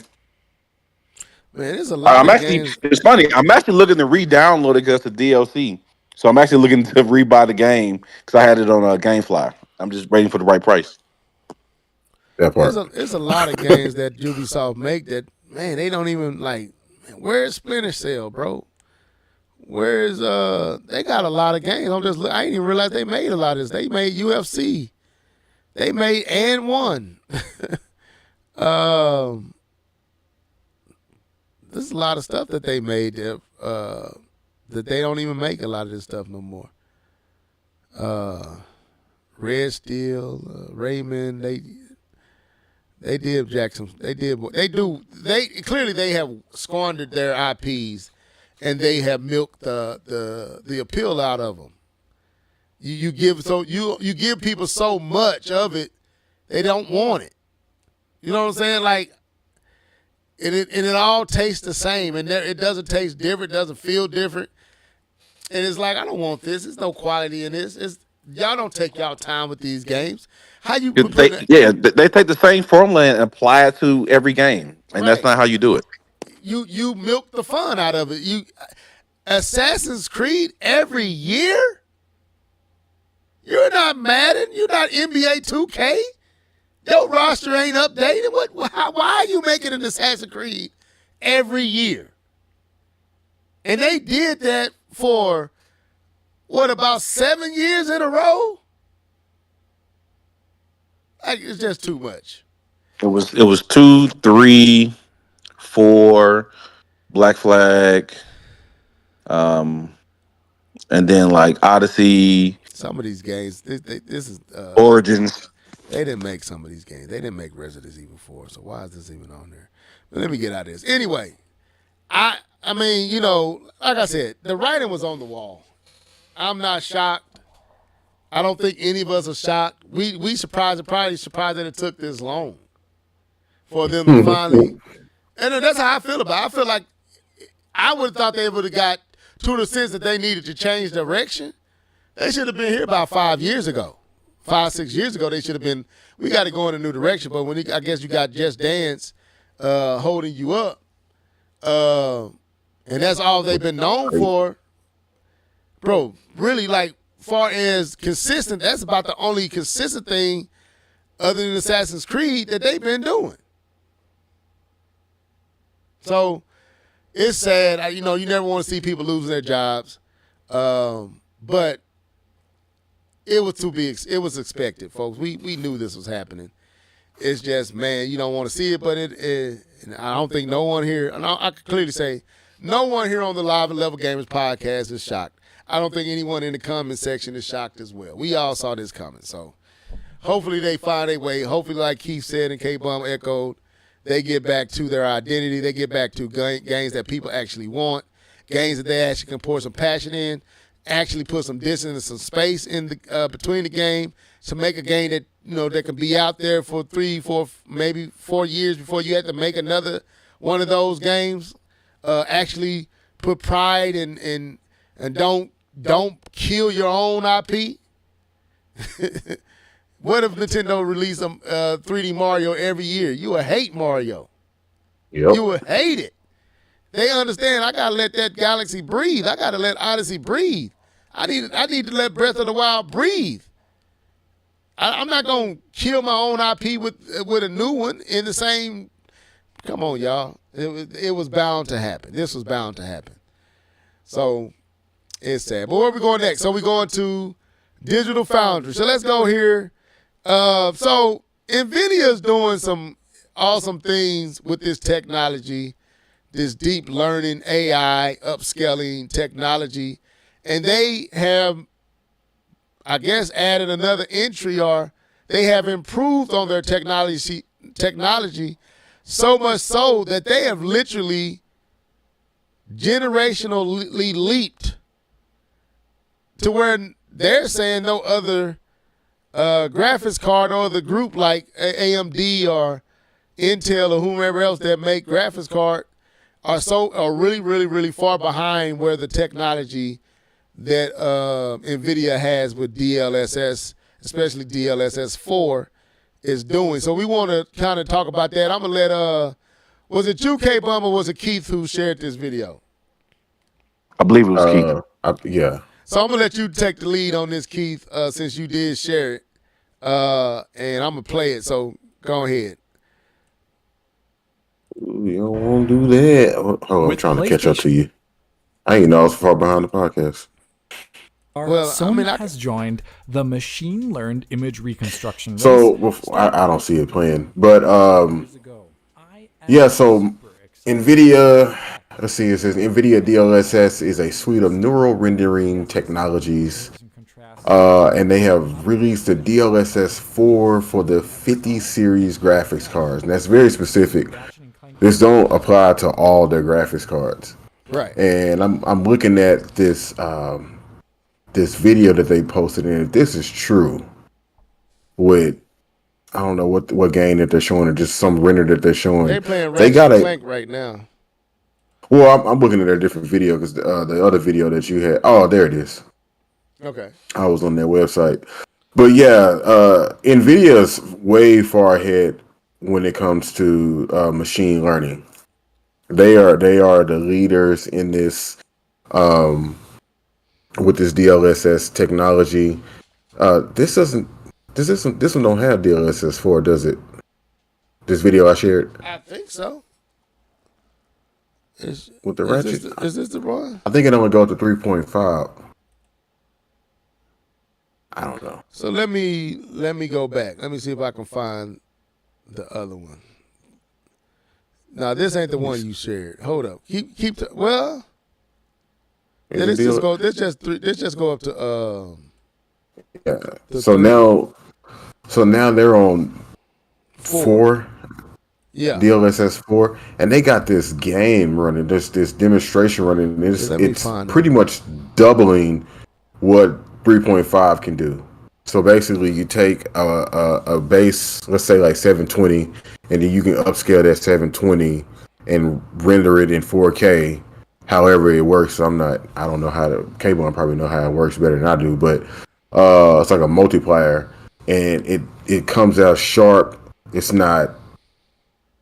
And the frame rates, everything it's just I don't even understand how it fully works, but it's like magic. It's amazing how DLSS works, and like you're taking like lower tech technologies and making them do things they shouldn't be able to do on natively. You know what I mean? It says DLSS 4 also introduces the biggest upgrade to its AI model since 2.0 in 2020. But yeah, have you found that video yet? I'm pulling out my stuff was freezing. Go ahead, I'm listening. I'm almost there. I don't know. Cable, do you know how it actually works behind the scenes? Are you I don't I don't fully know how it works. I know one of the main features they were talking about is this multi frame generation, the next gen multi frame generation, where so the way the machine, I can try to do a little bit of it. The way the machine learning works is that it creates like these fake frames or these false frames. So instead of having the game take care of the frame, the machine learning takes care of these frames in between the images. And so what's happened is that they've created layers of these false frames now.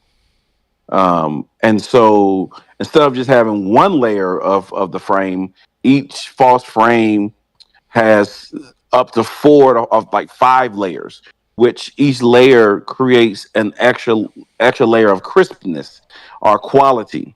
And so what you're getting is that you're getting these lower. You can take this lower base or the raw footage is lower quality and it's being upscaled, but these generated layers are on top of these generated frames are taking this image and producing this higher quality 4K image with this machine learning as the backbone, and it's taking things that would have to do with anti aliasing, which is like the sharp line objects is always very difficult when you're doing this frame generation.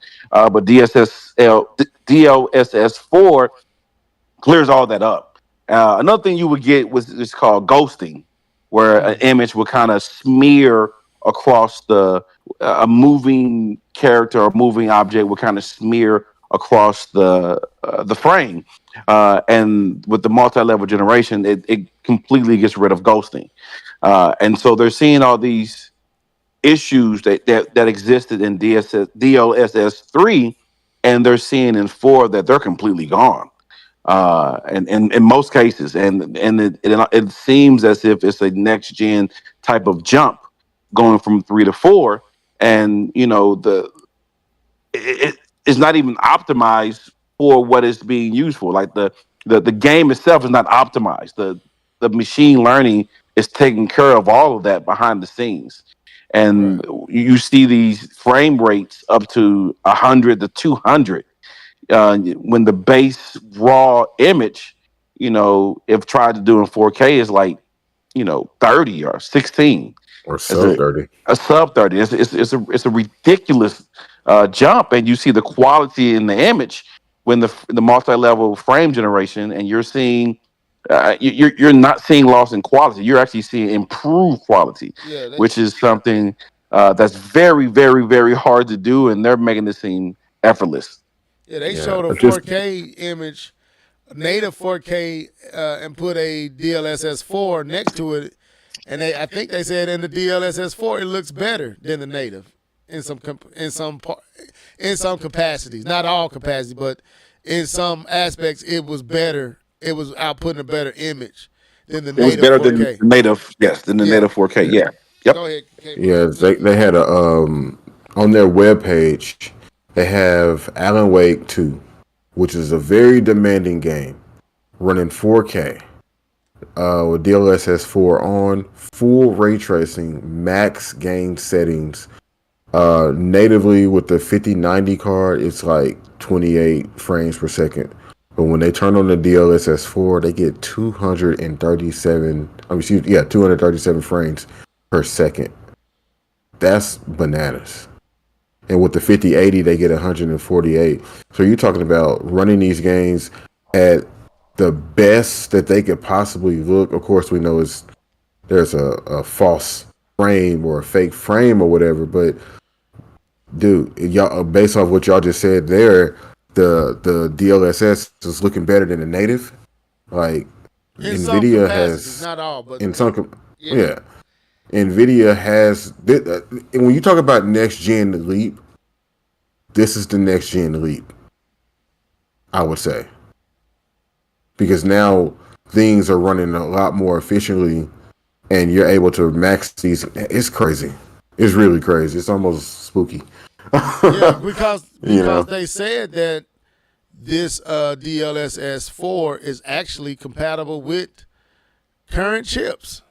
Current you talking about the 40 series? Yeah. Then they said it was running on current GPUs. I think you can get it on the 40 series. The 40 series, yeah, I think you can get it on the 40. So yeah, you can get the DSS. Yes, you can get the DSSS 4. Yeah.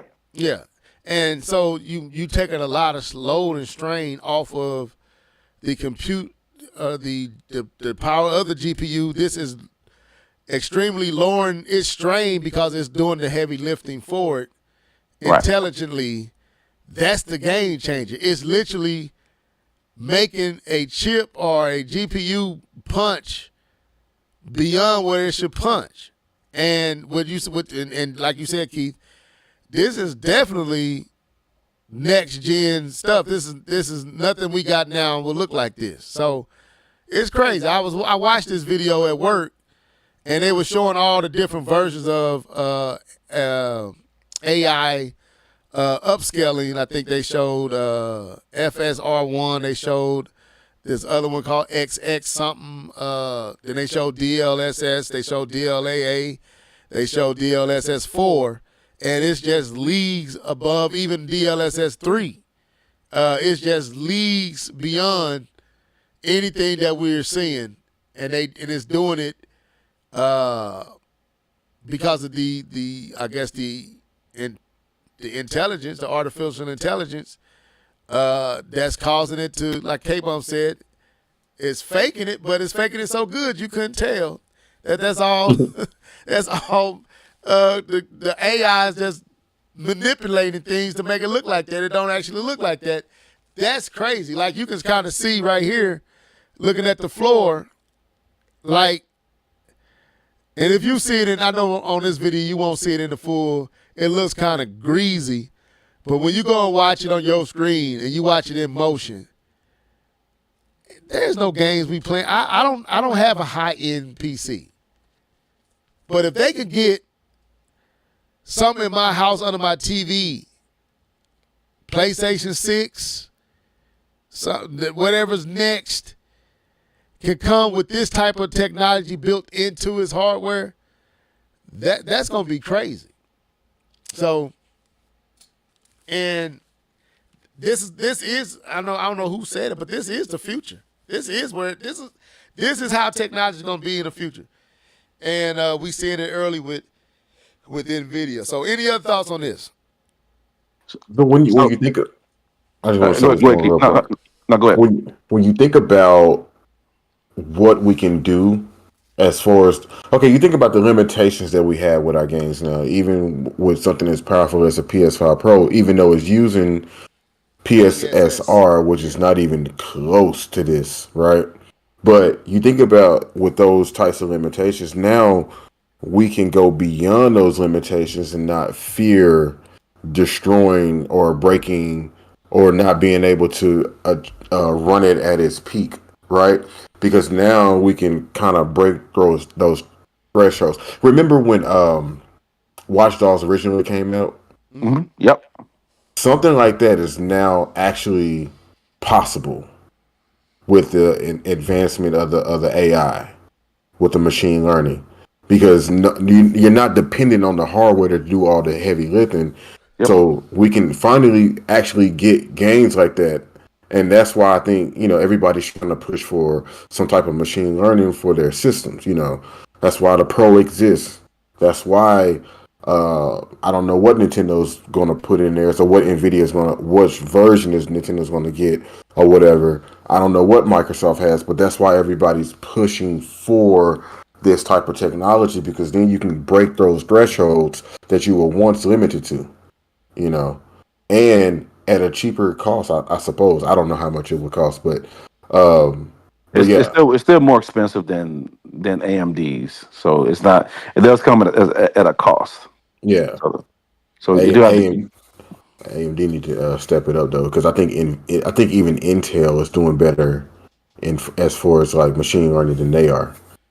Right. Yeah, they definitely have room to go. Now I see Chairman DLSS4 is definitely for Switch. I don't believe it. I don't think it's gonna be in Switch 2. I don't think they're gonna spend the money to put. They have to spend some money to get this in there. I don't think that's gonna happen. But it is interesting to kind of see what's already possible. Like, they not talking this what we want to do. They showing you this is what's possible. Like, now. You can do this right now. and the fact that, like K-Bump said, and I think you thought you did an excellent job on how you broke it down, because I wasn't even thinking about it. This is all trickery. This is literally just tricking the computer to do something that's not really there. That's crazy. It's like Keith said, it's almost it's freaky to see what they're doing and what technology is able to do now, and what's possible, and what's going to be actual more affordable because, like you said, Keith, the chip ain't got to do all that heavy lifting now. It doesn't have to do. You don't have to buy these crazy graphical cards now because of this technology. It can pick up the slack. And we don't really have any devices with this technology built in it. And it's kind of where I wanted to explore with the rumors of the Switch 2 being one of the first devices to have this technology. Well, I guess the PlayStation 5 Pro would be one as well with PSSR. But like Keith said, it's not showing the promises of not even DLSS 3. But it's rumored that the Switch 2 is going to be heavily based around this type of build. Not 4, but it's going to be playing with Nvidia's, what they have, their technology and what they've been able to do. And I'm curious what y'all think, is possible. They also had them patents out. We're not going to talk about all that, where even Nintendo is doing their own unique thing. They patented their own unique approach to artificial intelligence and upscaling. So I know there are some games. I heard, what's that game where you go to planet? No Man's Sky. No Man's Sky on the Switch is using AI to make it look better. I didn't know that. Yeah, it does. It uses AI, upscaling technology in this game to look how it looks. And so, like Nintendo is talking about leveraging,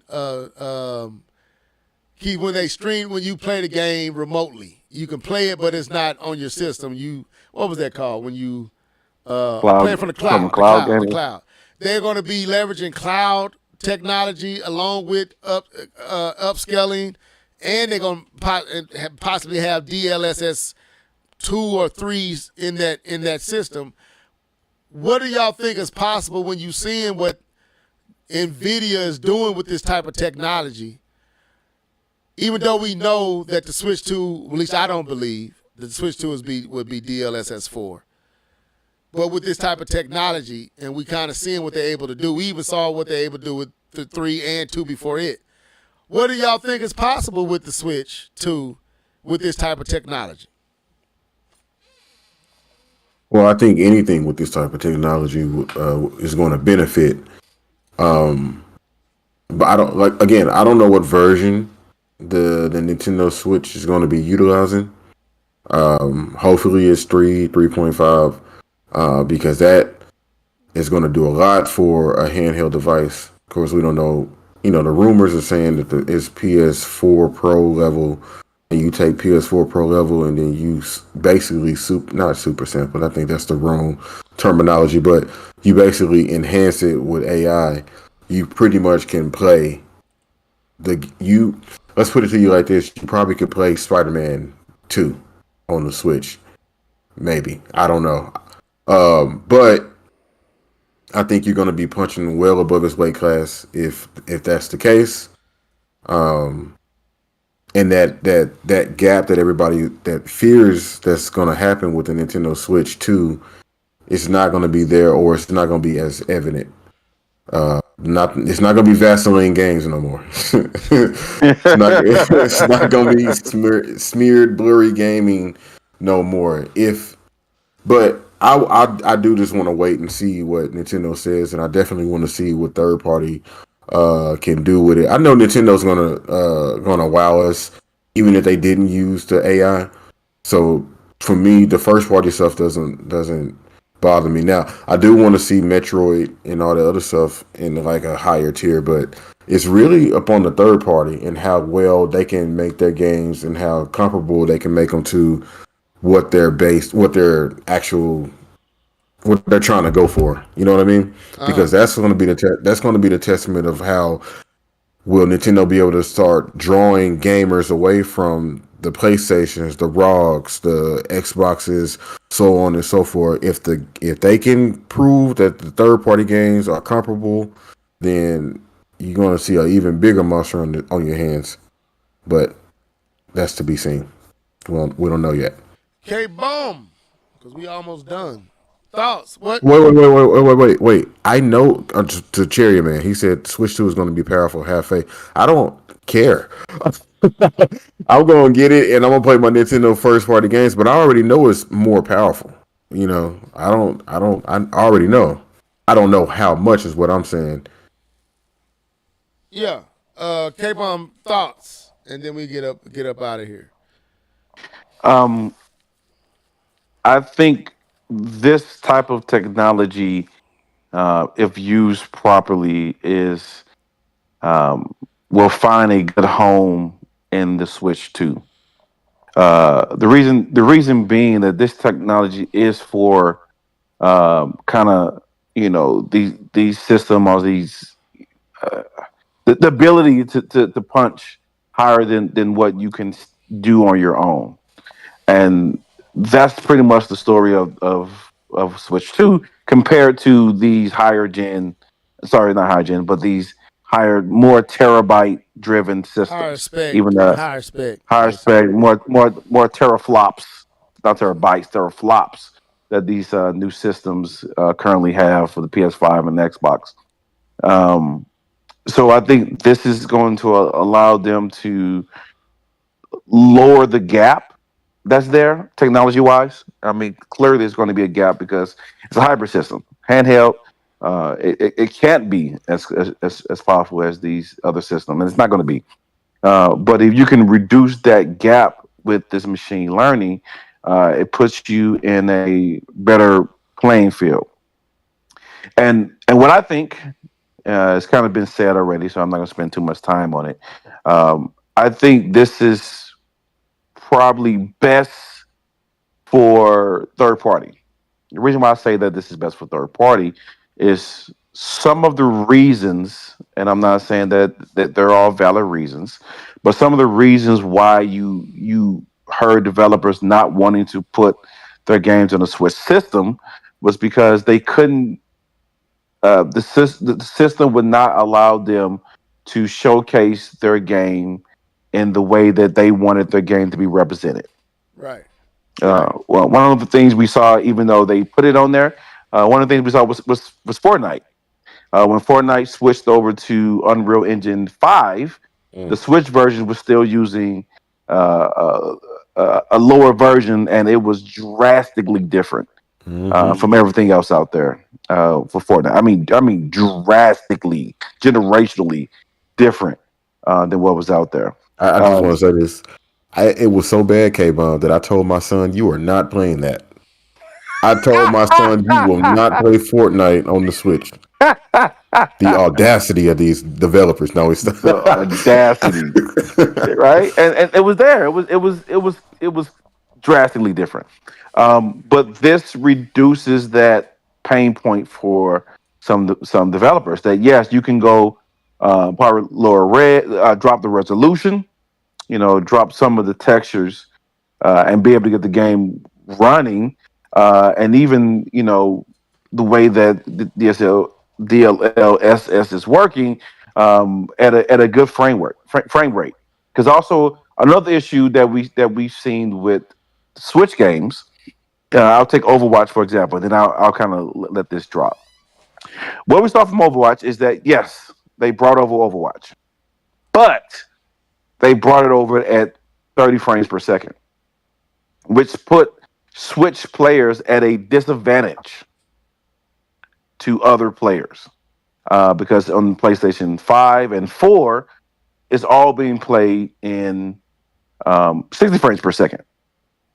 And the lower frame rate does cause put the Switch owners at a disability because it's not as smooth, and even bullet time is different depending on the frame rate, and even the hit points of the character differs with the given frame rate. We're actually seeing that in Marvel's Rival, where different characters moves did more damage at higher frame rates than lower frame rates.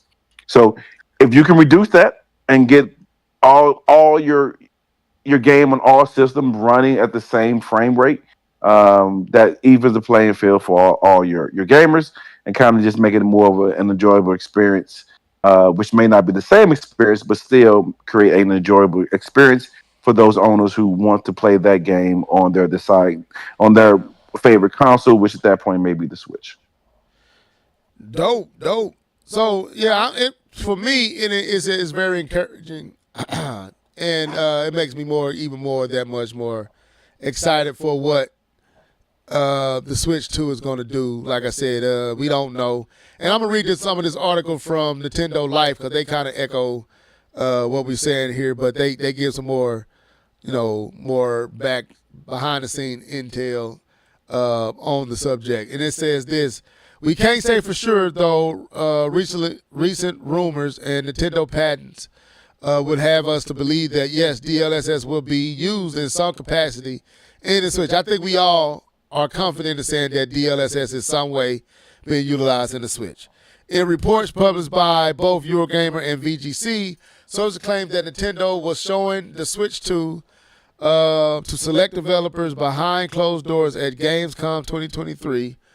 What's more, the demoed footage is claimed to have been utilizing DLSS technology, Nvidia's DLSS technology, with advanced ray tracing enabled, producing graphics comparable to the PlayStation 5 and Xbox Series X. Podcast host Nate the Hate went a step farther, claiming that the DLSS used in the hardware demo was version 3.5. Now, y'all know Nate the Hate has been the one that's kind of been on it the last few times Nintendo did something. They're the one that said that this direct that the reveal of the Switch was going to take place when it did, and it happened exactly the time that they said. They was also the one that revealed some other stuff as well. So a lot of people put a lot of stock in Nate the Hate. I watched his podcast a few times. They a little too boring for me to just listen to for an hour and a half. I'm sorry. Anyway, that shouldn't have said, but it's true. I can't listen to them that long. Was utilizing, although it may not have been utilizing the full feature set, with only ray tracing improvements being specifically mentioned. It's possible that Nintendo is working on a way to output 4K visuals natively from its next console, even though the current Switch is technically, that's all. Anyway, so as y'all see, they're saying that it's possibly 3.5, which Keith was kind of hoping for. We don't know, but what we can say is this. We have something to look forward to in the Switch 2. If everything that's being said about it is true, I think it's going to be a very eye-opening system. And with the DLSS technology and seeing the stuff that they're doing and all the advancements that they're making, even though I'm not saying all this stuff is going to be in the Switch, it does make me personally hopeful and I really excited about what may be coming, what we may be seeing next, maybe next week in a trailer for the Super Bowl, but next in April the 2nd. So just do your research on the technology, do your research on what's going on, and inform yourself. Like I said, I don't believe it's going to be DLSS 4. I seriously doubt that, but some form of DLSS is going to be there, and, man, that's great. Darkwing Dragon said the Switch already played Xbox One, PlayStation 4 games. Switch 2 is more powerful than the Steam Deck. I don't think we have anything to worry about. Like Keith said, the power, I'm not worried about the power. I haven't been worried about the power at all. I believe the Switch is going to be decent power with power. Just wanted to talk about it since it is rumored to have this type of technology, and with the DLSS and super sampling and AI learning being the conversation of the moment, and with PSSR, with the PlayStation 5 Pro, with DLSS 4, with Nvidia, DLSS 3 and 2 and 3.5, and this being kind of the new approach to game development and system development, it was just interesting to talk about it. So I think K-Bun was going to say something. I don't know. I thought one of y'all was trying to say something. No, not me. I think I was, but I'm good. Okay, so anyway, that was the cast for tonight. Not a whole lot to talk about, but shouts out to Phil, man. You winning, Phil. I'm not mad at you. I really am not. I'm happy that you finally decided to go ahead and stop fronting and faking and lying and scheming, and let them know we found the bag. That should have been the title of this podcast. Houston, we have found the bag. They clearly have found the bag. And Keith K-Bum, I'm not mad at them. And I believe they're going to show others. They're going to lead others down this path. I think they're going to stir Sony.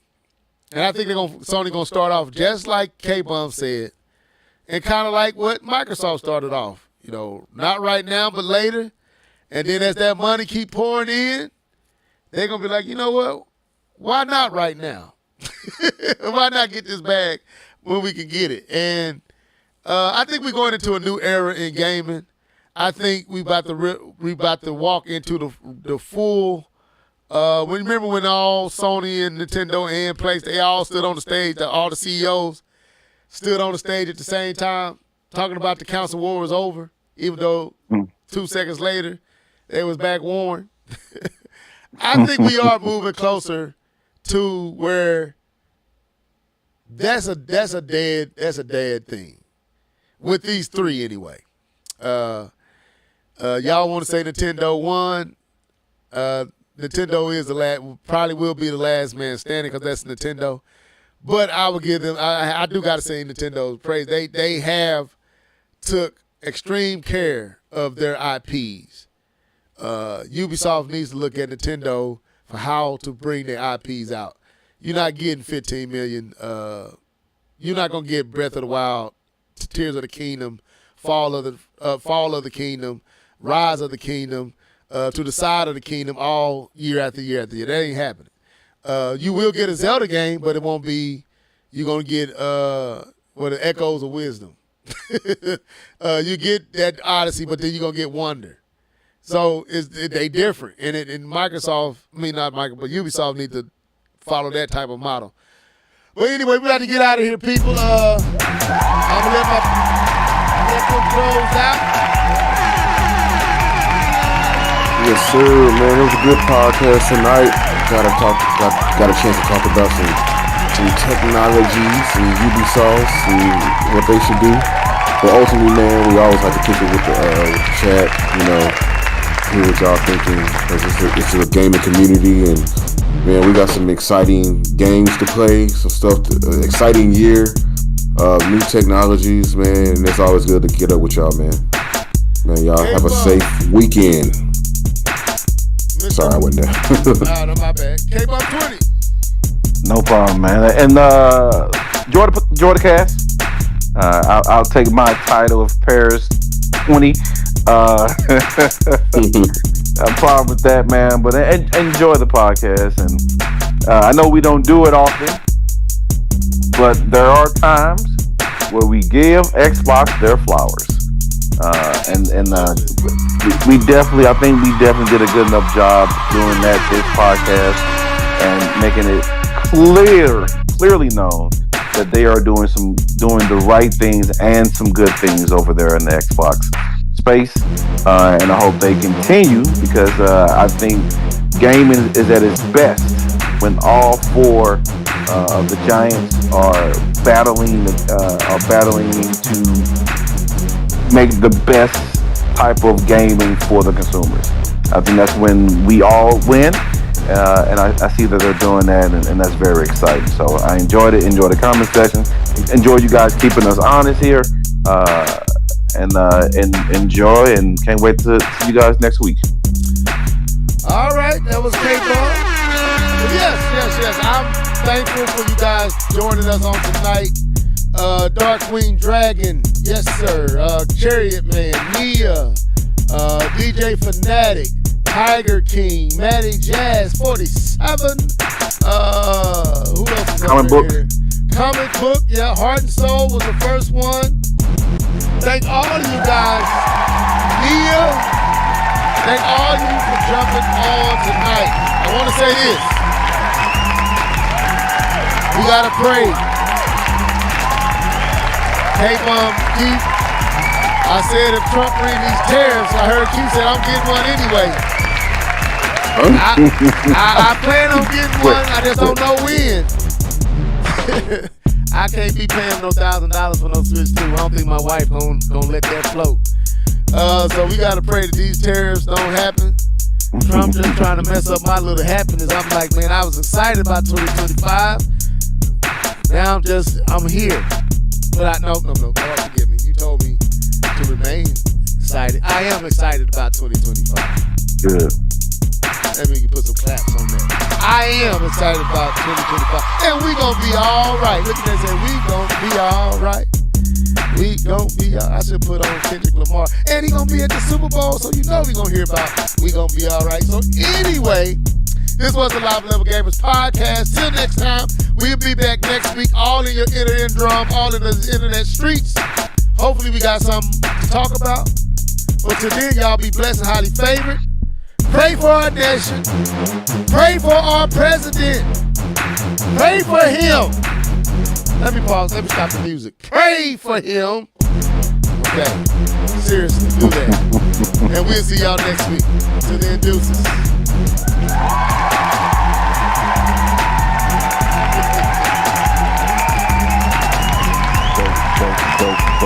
We got smacked. We got smacked. We got smacked. We got smashed, bro.